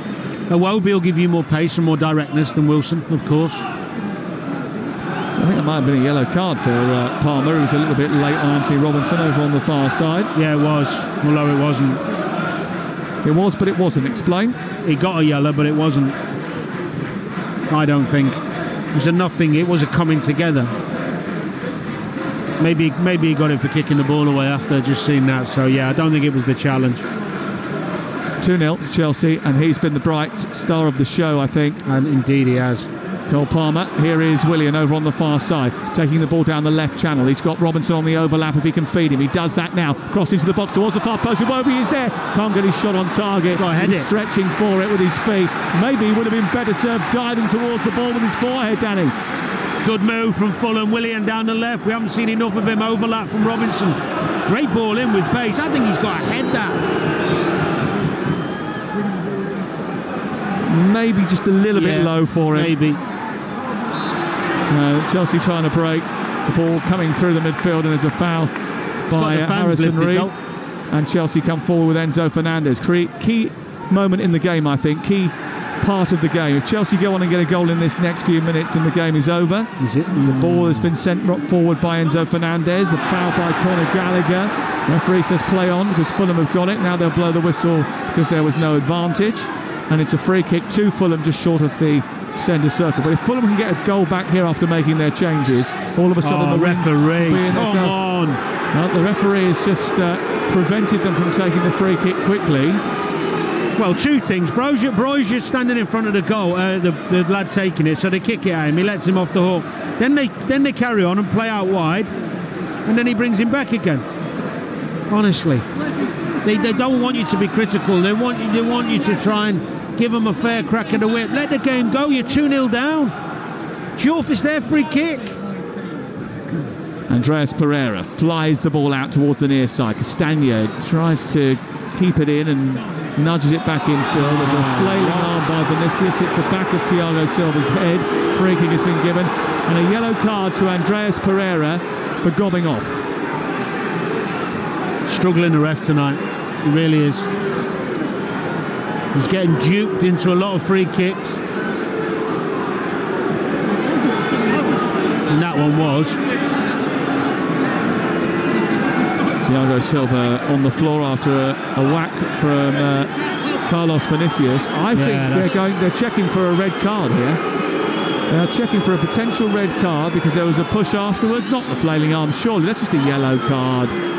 Surely they can't be. They're pushing away Andreas Pereira. The referee has put his finger to his ear. Now things are continuing. And VAR John Brooks is going to allow us to continue. I mean, there was no chance of a red card there, Danny, was there? No. The good thing about incidents, sometimes it gets the fans going a little bit. Fulham need that. They need to up the tempo and get the fans behind them and just start getting Chelsea to make a few mistakes. Don't let them get comfortable at this 2-0. Just let them know they're still in the game. 2-0 to Chelsea. And you're listening live on Talksport tonight. And we're here at Craven Cottage. It's Chelsea who lead by 2-0. And remember, this weekend we bring you more football from the Premier League. But before that, European football. Back to back to back. Ball flown forward by Thiago Silva. Out towards the right-hand side as Chelsea look at it. Goes back centrally, and then they will pick it up. Thiago Silva just played a long ball because he was under pressure, high over the top. Sensible. You're 2-0 up. Don't take a risk. You can sense a bit of momentum for Fulham. Experience. Fulham 0, Chelsea 2 on Talksport with Now. Don't forget with Now you can stream all the live Sky Sports action like Fulham Chelsea live right now for $11.99. Search Now Sports. Here's Vinicius down the right, played in by Iwobi, who gets it back again. The Nigerian shoots, it's blocked by Colwell, bounces to the near side, and Maatsen chases it out to the touchline and veers away. The blood is up here at Craven Cottage, and all of a sudden Fulham are having a bit of a spell. Can they drag themselves back into the game? 2-0 down, 60 minutes gone. The ball's on the right with Fulham. Polinia dives into a tackle, the ball runs loose. On the right side, Polinia gets it back from Reed. It bounces it off Colwell. It's out for a throw-in, but I think it touched the Portuguese last. Yeah. And Chelsea have it in the left full-back position. The noise is getting up, and you can sense the Fulham fans are, but this is it's the moment in the game where they need a goal. They need something to happen for them. Well, it could change the course of the match if they do get it here. Dunning, Reed has it. Back to halfway, Tim Reed. They need a bit of wit and invention maybe to get it though and prise open the Chelsea defence, which has started to keep clean sheets. Here on this right side, the ball is with Enzo Fernandez. He puts it out of play and it's quickly taken by Castagna. Into Iwobi, back to goal. Polinia, square, onto Ream, who takes a couple of steps through the centre circle, plays it out wide towards the left-hand side. 2-0 to Chelsea. Fulham trying to drag themselves back into it. Willian, who scored here last season with a lovely, delicious ball from left to right, taken down by Iwobi. Iwobi's delivering into the box, aimed towards Vinicius, away, comes back out on the edge of the area. Cucurella deals with it. And then Polinia keeps it moving again. Williams a couple of times has hit some quarterback passes. Yeah, he's still got it. Shad Khan might sign him up for the Jags. Here on the left-hand side, Ream's giving the ball away again, and he's giving it straight to Cole Palmer, who's going to drag Chelsea up the pitch and take the pressure off. He does brilliantly, actually, because he was isolated a little bit and had to wait for redeployments to come forward. He did just that, and Chelsea kept hold of the ball. Ream looks nervous on the ball. He really does. There wasn't any zip or confidence in that pass at all. It wouldn't surprise me if they make a change. I mentioned that Shad Khan was here tonight and that William might be signed up by the Jacksonville Jaguars. And they take on the Buffalo Bills on Talksport 2, Sunday 2:30 at the Tottenham Hotspur Stadium in London, part of the London series of games. And we'll have it for you on Talksport 2. That's good football from Fulham down the right side. The ball collected on this near touchline from Reed, and then back to Reed, who delivers across into the centre, and Vinicius heads it over from 6 yards out. A golden opportunity, a brilliant move from Fulham. Excellent play between Castagna and Reed down the right-hand side. The lifted cross into the box was pinpoint. He just couldn't keep it down, Vinicius, and he sent it over the top of the empty net and out and away for a goal kick. I'll tell you where they'll get some joy, Fulham, is this right-back area. Castagna and Iwobi flying down the right because Maatsen isn't going with him. Oh, given away by Chelsea inside their own box. Lucky boy. And Robert Sanchez is a very fortunate fella. He's gathered it up, and Chelsea have gone on the attack. Breuer moving towards the edge of the penalty area. It's played out to Palmer. Breuer's kept hold of it and moved down the right-hand side. Gallagher reverses it into the box. It comes through on the edge of the area, and Maatsen hits the post. Comes back to Enzo Fernandez. Terrific save by Leno, who came out like a starfish and pushed the ball out for a corner kick. Well, first of all, Maatsen hit the post. The woodwork rattled, and as it came out into the 18-yard box, it was smacked goalwards by Enzo Fernandez, and it was saved brilliantly by Leno. Good play from Breuer. Good pullback from Gallagher, and it's a decent finish from Maatsen. He just lets it run across him from the edge of the box. Side foot, left foot, ends up hitting the post. And Fernandez, to be fair to him, he takes a good touch, and Leno does brilliantly to come and smother him for the rebound. He really does, and it could be a key save. It could be a crucial save. And this is a worry for Chelsea because Armando Breuer has gone down injured inside the 18-yard box here, and knowing the injury issues that he has had, it is a concern that he is sat down inside the penalty area, and they're trying to help him up. He doesn't want to get up, he wants treatment. Let's hope it's cramped for him. And Chelsea are going to have to use Raheem Sterling now after missing 3 days because of a virus. Didn't train, and he is going to go on in place of Armando Breuer, and you do hope that there's nothing more serious.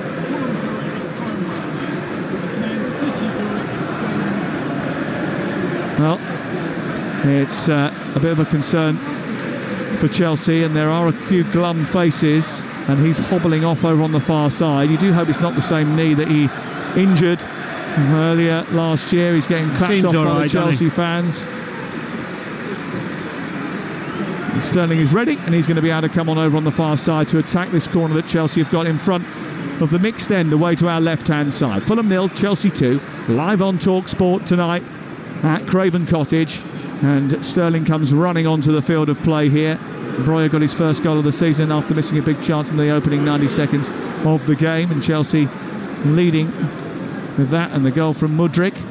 The corner about to come in from Maatsen away on this left-hand side. It'll be an outswinger with a left foot, and he swings it towards the back edge of the penalty area. Disasi is there over the head of Leno and over the crossbar as well. Good ball for a goal kick.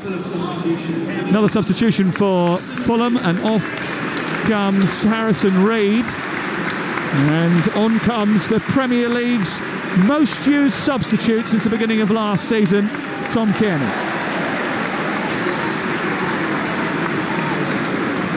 Super talent, Kearney. A little bit more creativity in the middle of the park. Absolutely, yeah. Although Reed's done all right, he's kept going. I like that about him.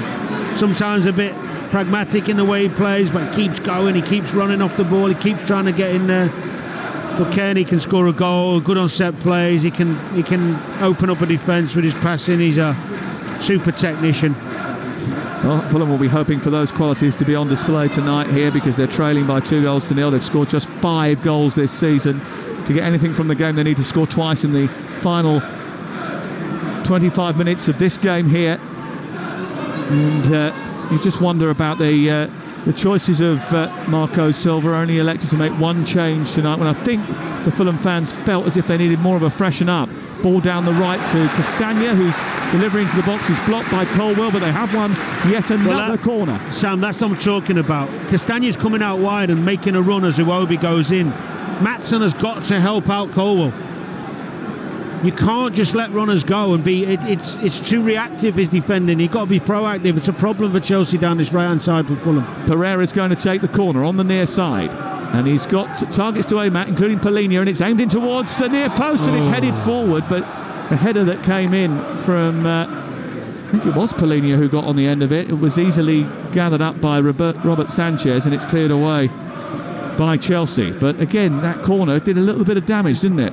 Yeah, they're just not able to open Chelsea up enough. Often enough. Not enough chances in the game so far for Fulham. Still awaiting their first shot on target in the match. That's better.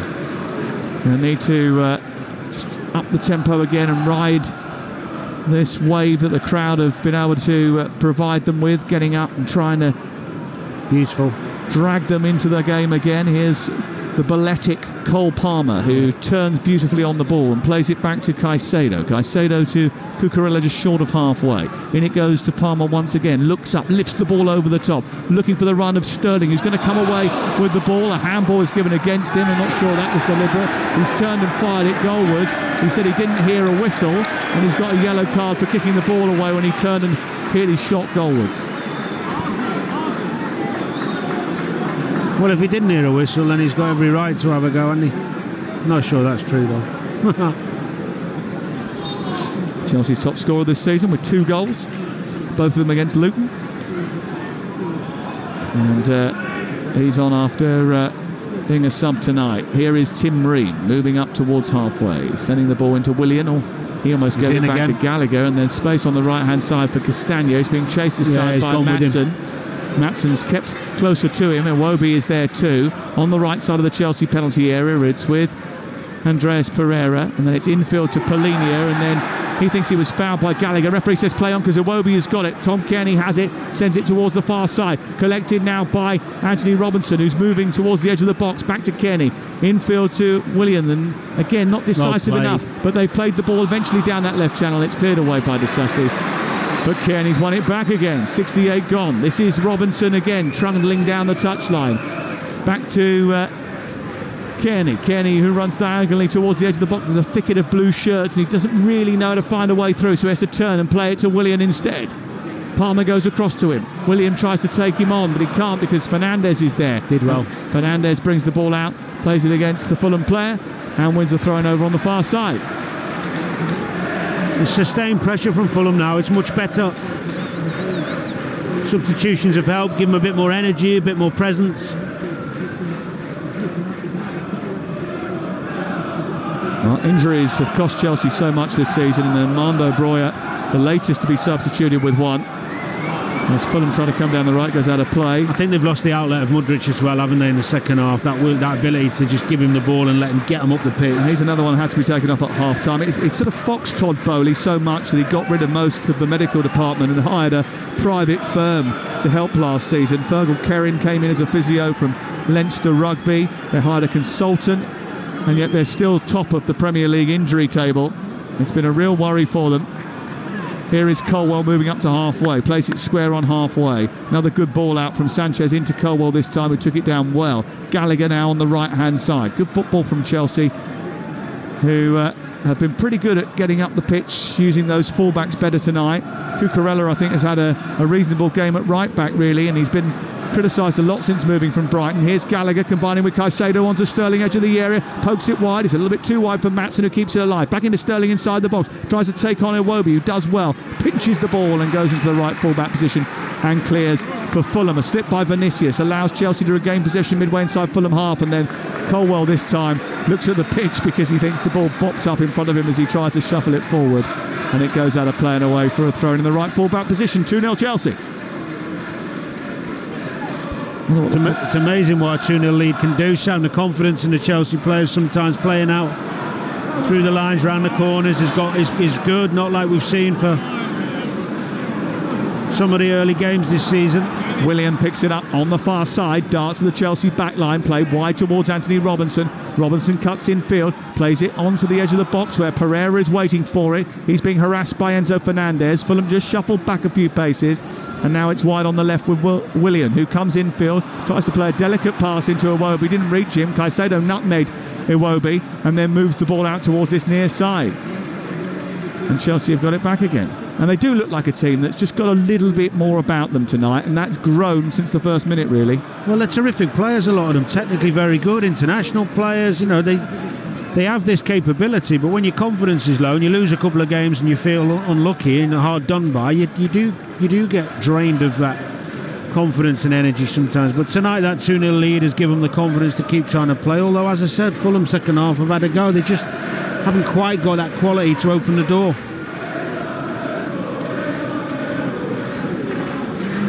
Chelsea have possession again, confidently knocking the ball around. Still think they need a little bit more presence up top, Chelsea. Here's Colwell into Gallagher. It wasn't a great ball this time from Colwell into Gallagher, who couldn't take it. It wasn't bad, it was a poor touch. I think it skipped off the turf there, didn't it? Maybe I'm being a bit harsh. Here is Kearney, infield, plays it back towards Tim Ream, and then plays it in towards Diop, who strides forward under pressure. Well played. And then takes the ball out towards Iwobi, who cuts infield beyond Matson. He's got Vinicius in front of him, and out wide he's got Castagna. Castagna in a crossing position. Can he get it in? He delivers the ball deep towards the far post, and Cucurella had to commit, didn't manage to keep it in. It goes out for a corner kick. They've had some lovely patterns of play this half, Fulham, coming out from Diop, who's gained the confidence to come out and keep playing. Castagna getting high, Iwobi dropping into those central areas from right out to in, they call it, rather than in to out. They've got some nice little patterns going down this right hand side. Corner kick, far side, Pereira to take it. Diop lurking at the edge of the 6-yard box. Polina at the near post. It goes in towards that near post, and Robert Sanchez comes out, fingers the ball and clears it away. Did well, the keeper. Not enough keepers these days coming off the line to help the defenders out and claim the ball and catch the ball. He's huge, isn't he? He's big and makes his presence felt. He stretches out those long limbs, and they do look like Go-Go Gadget arms. They felt that he wasn't the best keeper at the club at Brighton anymore, and he ended up wanting to go and chase first team football. And here he is, all of a sudden the number one. I'm not sure that was the right decision. Went off to Real Madrid on loan, and Chelsea have got him instead. And there is a Spanish keeper, by the way, floating around that hasn't got a club at this moment in time, and he was the Golden Glove winner. He's in again here. Last year. Wonder who'll pick him up. Castagna on the right hand side, edge of the 18-yard box. Iwobi in towards Vinicius. His header is on target, but he heads it straight at Robert Sanchez. And he did have a joiner from midfield, Andreas Pereira. He did. Ream, great ball out wide. Castagna free again. Colwell 2v1, can't do anything. Iwobi, clever little ball. Vinicius doesn't see Pereira coming for the knockdown, or if he does, it's a really poor decision to try and score from there with no pace on the ball. Good move again. Wasn't enough pace on the ball for him to generate it enough from his neck muscles to get it beyond Robert Sanchez, so the best option would have been to dab it down to the on-rushing Pereira. Going to be another change, and Pereira is off. Sasa Lukic is on, back from a knee injury, wearing number 28. See, Levi Colwell has got to be screaming to Matson. He's got to be demanding that he tracks his runner, because he's getting 2v1s, and it's the only little bit of joy Fulham are getting. Now they might just get away with it, but it's too obvious, too easy for Castagna just to break forward, and he's in every time. He's tracked him once. We saw him track him once, but it can't be 1 in 3. It's got to be every single time. Help your left back out. You're winning the game 2-0. It's not just about attacking. Polina gets the ball and runs down the right-hand side again. Matson caught upfield as the ball is turned over. He's now trying to get back into position as William. Blake breaks down the left. Anthony Robertson gets in towards the edge of the box and tries to pull the ball back. Doesn't reach Polina, and it's cleared away. And then Enzo Fernandez tries to flick it round Tim Ream, and it wasn't the best decision. He's given it straight back to Fulham. He's got himself in great positions, Robinson. He's just flat to deceive a little bit in that final third. The pullbacks, the crosses. Great willingness to get in there. Lukic back into the heart of the defence. Plays it upfield. Ream into Tom Kearney.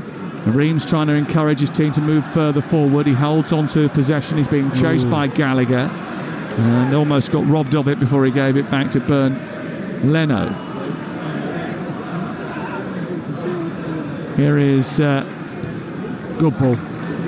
Iwobi out towards the far side. It's collected by William, but he's robbed by Cucurella, and then it's back to Conor Gallagher. Here is Caicedo into Enzo Fernandez. Currently Fulham 0, Chelsea 2. The latest odds from Ladbrokes. Third goal, next goal market. Fulham 23-10 to score the next goal. Chelsea 7-4. No score is 7-5. It's all thanks to Ladbrokes. Play at ladbrokes.com. Both these two teams in action on Saturday. And Adrian will be bringing you all the goals as they go in from the EFL, from the Premier League. The fastest goal service in the country, the best way to spend your Saturday afternoon. Talksport, full service Saturdays, including the phone-in with Gabby and Jamie O'Hara a little bit later on as well. Here on the left-hand side, the ball is collected by Willian for Fulham. They need a goal and they need one quickly. Into Kenny, who turns and tries to play it into the centre. It's in towards Lukic. It's saved by Sanchez. Comes back out on the edge of the box, but it's smuggled behind by Chelsea. Robert Sanchez has just made a startling save from Sasa Lukic, who really thinks he should have opened his Fulham account. Well, it's a dreadful miss. Forget, he's hit it straight at the keeper. It's an easy finish. Brilliant ball from Kearney. He's just come on. Really bad finish. 6 yards out, 7 yards out. He's got to score. He's just got to knock it either side. 6 yards out. No, you can't miss them. He knows. You're not going to get an easier chance than that all season. Just to make a change, Cole Palmer has done his job. Best player on the pitch. And Leslie Ugochukwu comes on to help out the defence here. He is absolutely huge, Leslie Ugochukwu. That would have been a grandstand last 10 minutes, wouldn't it, if he'd have scored that? Yeah, it was fortunate for Chelsea that they didn't concede. Robert Sanchez making the save, but it was a save that he instinctively made because it was too close to him. Yeah, it was a poor finish. Good night for Cole Palmer, who is withdrawn by Maurizio Pochettino. And he's settled in quite well, really, when you think that Chelsea and all the storm that has been surrounding them, the fact that he's come into the team and settled quite quickly, hit the ground running, fitted seamlessly in, is quite impressive. Ball kicked clear over the halfway line by Chelsea. Chasing it is Enzo Fernandez, but it's easily picked up by Bernd Leno. They have lost a little bit of presence up top since Breuer has gone off, haven't they? And Mudryk as well. Second half they've not been as good, not much of it, not at the same threat. They had the Maatsen chance, obviously. That was when Ian Maatsen rattled the upright of the goal from just inside the box after good set-up work by Conor Gallagher. And then the resulting opportunity that came off the woodwork fell to Enzo Fernandez, and what a save it was from Leno. Ball sent wide out to Anthony Robinson, can't control it as he goes round the back. Cucurella is there and he miscontrols it. Anthony Robinson, it goes behind and away for a goal kick away to our right. 11 minutes to go. The sports bar is open for business. 03717 22 3344. That's the number to call tonight. Sports bar with Jamie O'Hara and Colton Cole taking your calls on national radio. You get reaction from Maurizio Pochettino and from Marco Silva tonight, live into the programme. Stick with Talk Sport for that. He's thinking about that miss, let me assure you. How long was it play on your mind? Days. Till the next game. Wouldn't sleep tonight. And Sasa Lukic, who be depressed in the morning. You're not painting a great picture for him here. No, but this is how big these moments are in games. You know, you've got to get on with it. Of course you have. He didn't mean to miss. It's one of those things. He did well getting in there, but such a great opportunity. Great opportunity for Fulham to get back into the game with 10 minutes to go. They haven't done so, and Chelsea still have their 2-goal advantage. And they've won the ball back on the right-hand side. It's brilliant from Gallagher, who's shut down Ream. And he's bursting away on the right. He's got Sterling in the centre, but he decides to fire the ball goalwards, and it hits straight into Tom Kenny, and it bounces towards the far side. Did the hard bit, winning the ball back, breaking free, did all the hard bit. Just that bit of composure you need. Leno playing out from the back. Fulham have it with Tim Ream. Chelsea about to win for only the second time this season. They've been criticised for not running enough in games. It sounds a little bit basic, but they looked at the running stats before the match, and only Palace ran fewer kilometres per game than Pochettino's Chelsea team. They've had a bit more energy and swagger about them tonight. Vinicius has done well, and then Thiago Silva has dived in to get the ball clear for Chelsea. It's brilliant defending by the 39-year-old. It's poked through towards Ugachukwu and then on to Enzo Fernandez, back to Conor Gallagher, and then Cucurella just short of the centre circle, and Chelsea have possession again.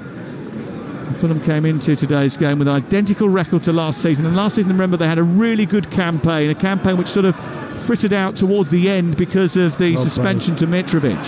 Here is Caicedo down the left-hand side, played into Maatsen, who's crossed into the box, is aimed towards Sterling. It was never going to reach him, and then Fulham playing out from the back are immediately squeezed and under pressure, and the fans don't like it because Chelsea are threatening to win the ball back, and Iwobi has to play it out on this near side. The only difference between last season and this, by the way, at this stage, is that Fulham has scored 4 fewer goals, and that's been a real problem for them.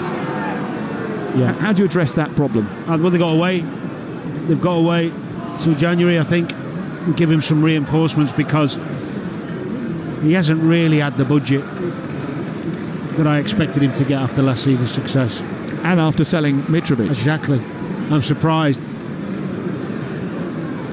It was the right time to, bring in some... I know they brought in Traore and Jimenez, and he will help Traore, of course, with his pace and his presence, but there's a gaping hole that's been left by Mitrovic. Yeah. The presence, the aerial, in terms of goals. Personality as well. Personality, the fire in his belly, if you like. I mean, Jimenez is trying. I'm not saying that, but he just doesn't look what he was. A little bit of disappointment from Fulham tonight, but Chelsea and their manager will sleep a little bit easier in his West London bed. He lives right near Harrods. He likes the freedom that the posh area of London gives him. He doesn't get bothered too much and go about his daily business. Well, I'm certain that the trip to the Harrods food hall will be a little bit more pleasant with 3 points in the bag. Here is Tim Ream moving down the left-hand side, up towards the halfway line, chipping it down into the left corner of the field. It's picked up over on that far side by Anthony Robinson, who's marauded forward again from left fullback into Tom Kearney once more, being chased by Enzo Fernandez. 84 on the clock, still 2-0 Chelsea. Caicedo had some treatment, is back on. William with a shot from distance, straight down the throat of Robert Sanchez, who manages to catch it first time. Kearney's made a difference since he's come on. He's a creative player from midfield who can get you some goals. I think he might have to think about starting to play him in the forthcoming weeks. Chelsea snuggling up behind Manchester United with 8 points from 7 games. It's not a great start. Listen, there's no sugarcoating it. 8 points from 7 games from a team that's spent £1 billion is pretty average, to say the least. But winning here tonight will make them feel a whole host better. Iwobi trying to just block their copybook, stopped by Ugachukwu. Down on the left-hand side, it's collected by Ian Maatsen. Back into Ugachukwu. And then a touch around the corner into Sterling by Enzo Fernandez. Good football by Chelsea. Fernandez has got it back from Sterling and then plays it through the middle. And it's aimed towards Sterling, but it hits the back of the heels of Diop and it didn't quite come off. And Fulham bring it clear. Still 2-0. Fulham will be 13th tonight after this. They also will have 8 points from their 7 games, but -7 goal difference. Although they have played Arsenal and Man City away, to be fair. They drew that game with Arsenal. 2 at a hard. Yeah, tough game though. Down to 10 men for a lot of it as well.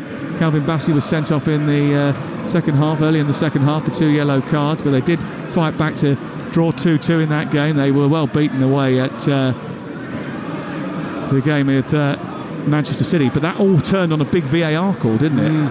Here down the right hand side, the ball is with Castagna into the centre, looking for Vinicius, away by Thiago Silva. Scoops the ball out on this near side and away for a throw-in. Been a few ifs, buts and maybes for Fulham, haven't there, over the course of the early part of the season. The game against Brentford here I don't think was very good, but again there was another incident in that game that went against them. Castagna trying to get into the penalty area, away by Thiago Silva. Castagna's had a good second half. He's made a real impact down that right side. Probably chuffed to bits that Mudryk had gone off. Normality being restored. Chelsea were unbeaten in 10 Premier League visits to Craven Cottage before last season. They're going to win here tonight. It's going to be Fulham's 4th defeat in their last 13 games. That's all. They don't get beaten very often. Here is Willian towards the far post. The header by Carlos Vinicius is over the top, and it's away for a goal kick for Chelsea. Been a lot of nearly moments. huffed and puffed second half, nearly moments. Some good moves, some good ideas. Just not quite had that bit of quality when it mattered to get back in the game. That one wonderful chance with 12 minutes to go. Robert Sanchez is going to be booked for time wasting here by Tim Robinson. Taking too long over the goal kick. Away to our right. Levi Colwell just said actually he was pushing us up to get to the halfway line. Ball clipped up towards Sterling, away by Diop. Back down the right it goes. Sterling trying to chase, headed by Ream into his goalkeeper's arms. Marco Silva, his next fixture sees Sheffield United, the visitors here, before going away to Spurs and away to Brighton. That's a big game, that one. And then away to Villa. It's a big period for Fulham, I think. One game at a time, you just get the next one won and you move from there, and then that is huge. Some tough fixtures coming up. They're not full of goals, they're not full of creativity. We've seen that. They've tried manfully second half to get back in this game. They have given themselves a mountain. 2 errors from Ream, but they're not going to score a lot of goals at the moment with the personnel they've got available to them. So that Sheffield United goal is going to be huge. Game, sorry. 2.5 to go. Ugo Chukwu from inside his own penalty area tries to find Fernandes. Anthony Robinson read it, pinched it, sends it back to the edge of the box. It's by Willian out towards the right hand side, a chance to cross for Castagna. He stands it up towards the near post. It wasn't the best delivery, plucked out of the sky easily by the Spaniard Sanchez, and it will be cleared away. So it's still Fulham 0, Chelsea 2. Chelsea moving up towards the top end of the bottom half of the table. Oh, so that's positive as you can say. You know what? You said it with glee, as if you were happy at the progress. You've been moaning all night about Fulham. No, I am disappointed. I do feel as a whole, a gap that's been left by Mitrovic that needs filling, and they haven't. I'm surprised they haven't spent the money. It's disappointing. I did say beginning of the season I was surprised that they hadn't given him enough funds to make this, try and improve the squad. Well, they hadn't done so up until this point, and they'll have to wait till January in order to do it. And I think he needs a little bit of extra resource. He did turn down the chance to go and manage in Saudi Arabia in the summer. Are you suggesting that's not the case? Well, did you ask him? I haven't personally asked him, no. But I think he indicated that, didn't he? Well, he got a new contract out of it, didn't he? Through his powers that be, for his representatives. So you're suggesting it was a ploy? I think there's a lot of politics go on behind the scenes. Let's just say. Cynical Danny Murphy. Realist. Some would call me a realist.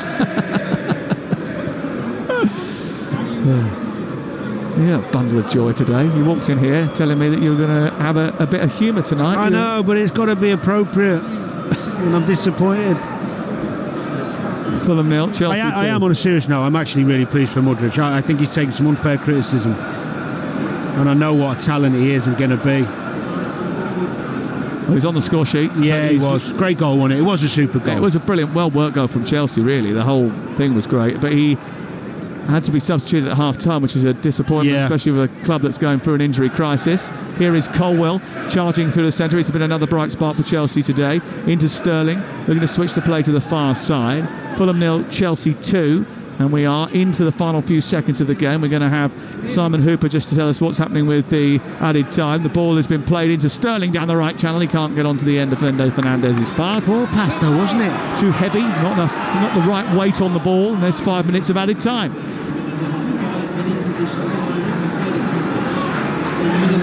Chelsea about to record just a third win in 17 Premier League games on the road. Their away form was terrible. Their form was just terrible last season. I know that Frank Lampard has been talking today for the first time really about his time. He said he wasn't surprised that Chelsea performed the start of the season the way they have, because he experienced it himself with a lack of confidence in the group. And when you haven't got confidence, it's very difficult to put results on the board, no matter the talent that you've got.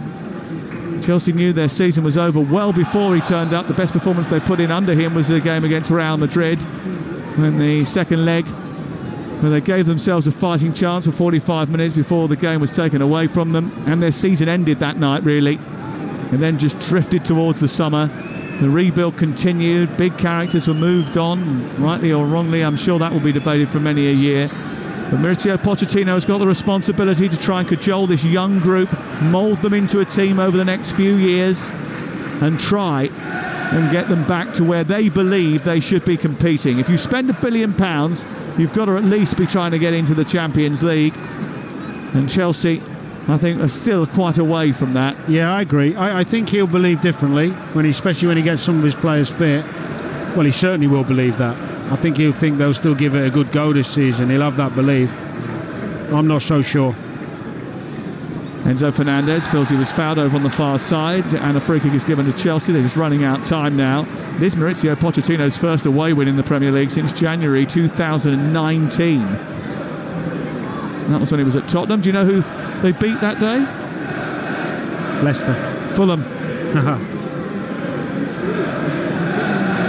2 minutes of added time have been played. The Fulham fans just getting to their feet now and just going down some of the exits. They've seen enough. The Chelsea fans. The problem you've got here at the Cottage now, of course, is the high bar that was set last season and the expectancy. It's the same at many clubs. They have a really brilliant season and enjoy what they're watching and expect the same again. And when you fall back from it, the frustration. Especially when you sell your best player, it's not easy to maintain, is it? No. Caicedo out to Gallagher and then Cucurella. Are you suggesting that the Fulham fans shouldn't expect more? No, I'm just saying. Should they be more Danny Murphy realistic? I think it's realistic to think they should have spent more money replacing Mitrovic. I don't think that's unfair from the fans. No, but I mean, should the fans be more realistic, seeing as they haven't brought in someone to replace Mitrovic? Yeah, I think so. But obviously, emotion gets the better of you, doesn't it? You're going to be frustrated watching your team against your local rivals, and you're not really able to get a foothold in the game because of the lack of quality, and especially in the opposition box. We've seen that second half. 03717 2233 if you're a Fulham fan leaving the ground, you want to have your say. If you're a Chelsea fan, improved performance from them tonight. 03717 2233 from a Chelsea striker. Colton Cole involved in the sports bar tonight with Jamie O'Hara. Gallagher, who's fighting and scrapping over on the far side. Another one who's had a good game. I think it's, he has. He's played well, Gallagher. I think it's fair to say the biggest plus for Chelsea is the front three. Here is Willian down the left-hand side, collides over on that far side with Moises Caicedo, and they both look really hurt by that. Both of them went down immediately. Immediately there was a call to the physios on this near side. Willian is getting back up slowly. Caicedo taking a bit more time.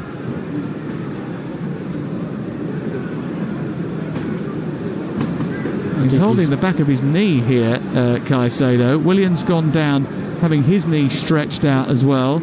I think Williams was more of a bang. I think it looked like a contact injury, an impact injury, rather than a twist. But the way that Caicedo then reacted to that, felt that it might have been a little bit more damage. I can't work out whether or not the knee's the problem or he's taken it somewhere else. But Noni Madueke is about to come on for his first appearance since his slight injury and indiscretion. And another change as well for Chelsea is that Alex Matos is coming on as well. I mean, Poch could not come on himself. There's only 30 seconds left. Yes, it's waddle on. He looks in good shape now, Mauricio Pochettino. Alex Matos is coming on.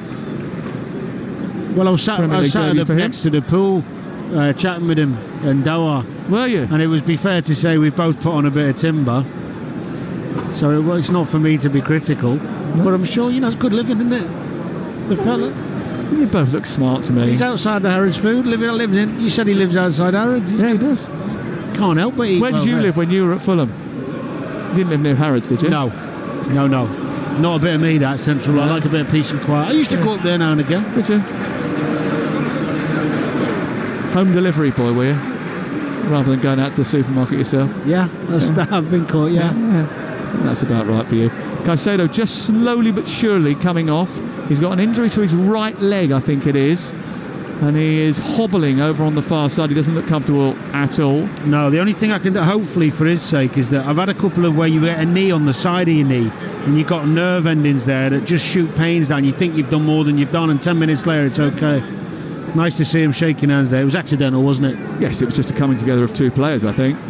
And he's trotting off with Willian out towards this near side. And we have literally got only seconds left to play here. And I think the referee would be wise to sort of blow the whistle as soon as possible, because Fulham fans have given up. Fulham have given up themselves. Well, I was just saying the front three's the plus, because you've got Cole Palmer, the best player on the pitch. You've got Mudryk, who's got his first goal of the season and got a bit of confidence, although with the injury, let's hope that's not too bad, because that would be disastrous. And then you've got Breuer, who's come back first game, and like a bit fortunate to get the goal, but he looked alright, he's got a goal. So some positives for Chelsea. Some big positives for Chelsea, I think, and I'm sure their fans will want to reflect on those with Jamie O'Hara and with Carlton Carlo. 3-7-1-7-2-2-3-4. It's Sterling trying to steal in ahead of Castagna as the ball was played back to him a little bit short. It bounces into the left wing position and it's collected by Bernd Leno, and then it's out towards the far side, and Tim Ream, in the dying embers of this game, will float the ball forward. We played 7 of the 5 added minutes at the end of the game. There was an injury during that period. Willian forward, Sterling trying to stretch, Iwobi up over the top looking for Vinicius.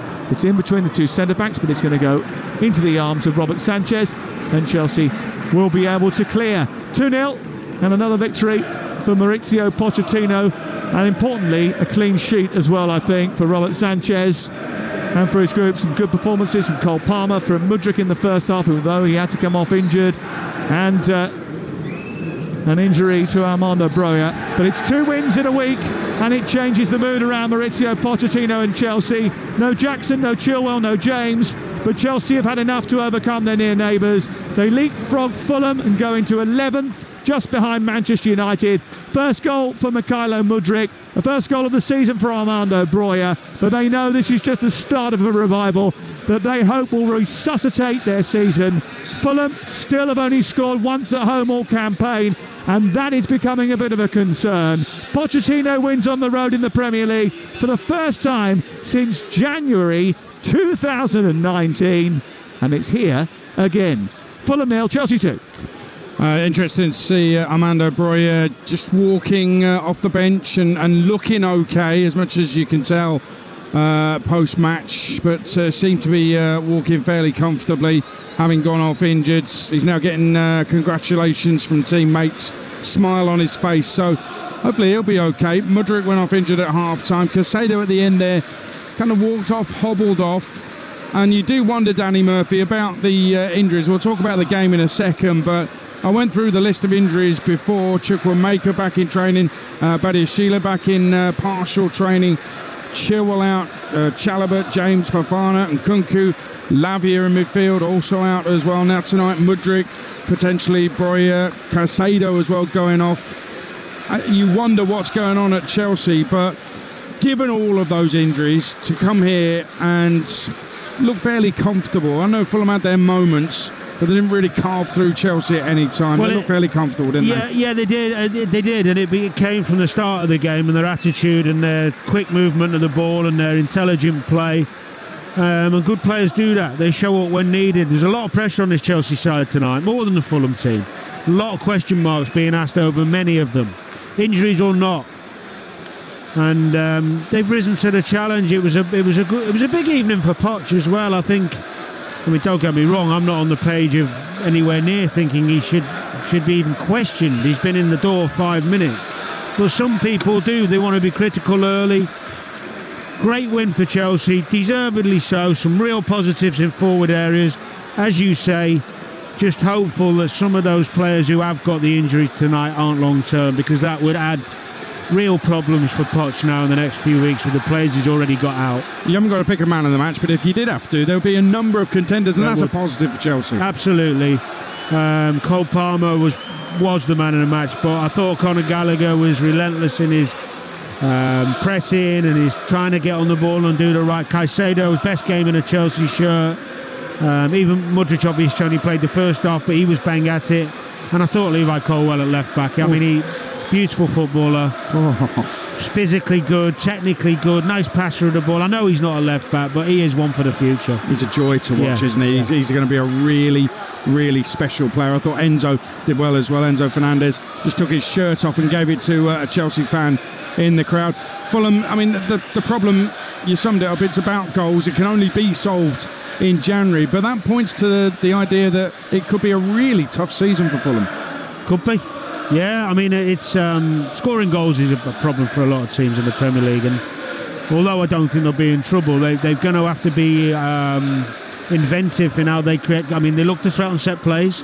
That could be key for them. I would be looking, without Mitrovic, of maybe trying to get Kearney in there, not as a striker, but in more midfield, to give Creative. them that little pass he played in for the Lukic chance. So I'd be tempted to get Kearney in to add that little bit of creativity to try and get the goal, the service for Vinicius and for Jimenez. And of course, Traore coming back will help give them some pace and some penetration down the wide areas. Other than that, they're going to have to dig it out till January. I think at times they look a bit vulnerable too at centre half. I know he's done well for the club and he's the captain, but Tim Ream, 36 on Thursday. He doesn't look physically capable. I know giving the ball away isn't about your physical capabilities, but he's running back sometimes. I think against the best teams he's going to be left open in a two. I think you enjoyed yourself tonight. You said I'm frustrated for Fulham. You said you were worried for them, and you thought Mudryk would get a goal tonight, and you were bang on. Yeah, well, it was a matter of time. The quality in the lad is there. He just has been involved in a team that's lacking in confidence. He'll be fine. Danny, enjoyed your company tonight. Thank you very much. There will be reaction on the Sports Bar coming up from Maurizio Pochettino and from Marco Silva as well. Sam Matterface is getting himself down there to do the interviews. Jamie O'Hara's ex-Fulham. He is on the Sports Bar next alongside former Chelsea striker Carlton Cole. They will get reaction from the managers and reaction from you as well on 03717 223344. Get your calls in now. Join me on Talksport 2 from 6 tomorrow. Luton Burnley commentary on Talksport 2. It's a 7:30 kickoff.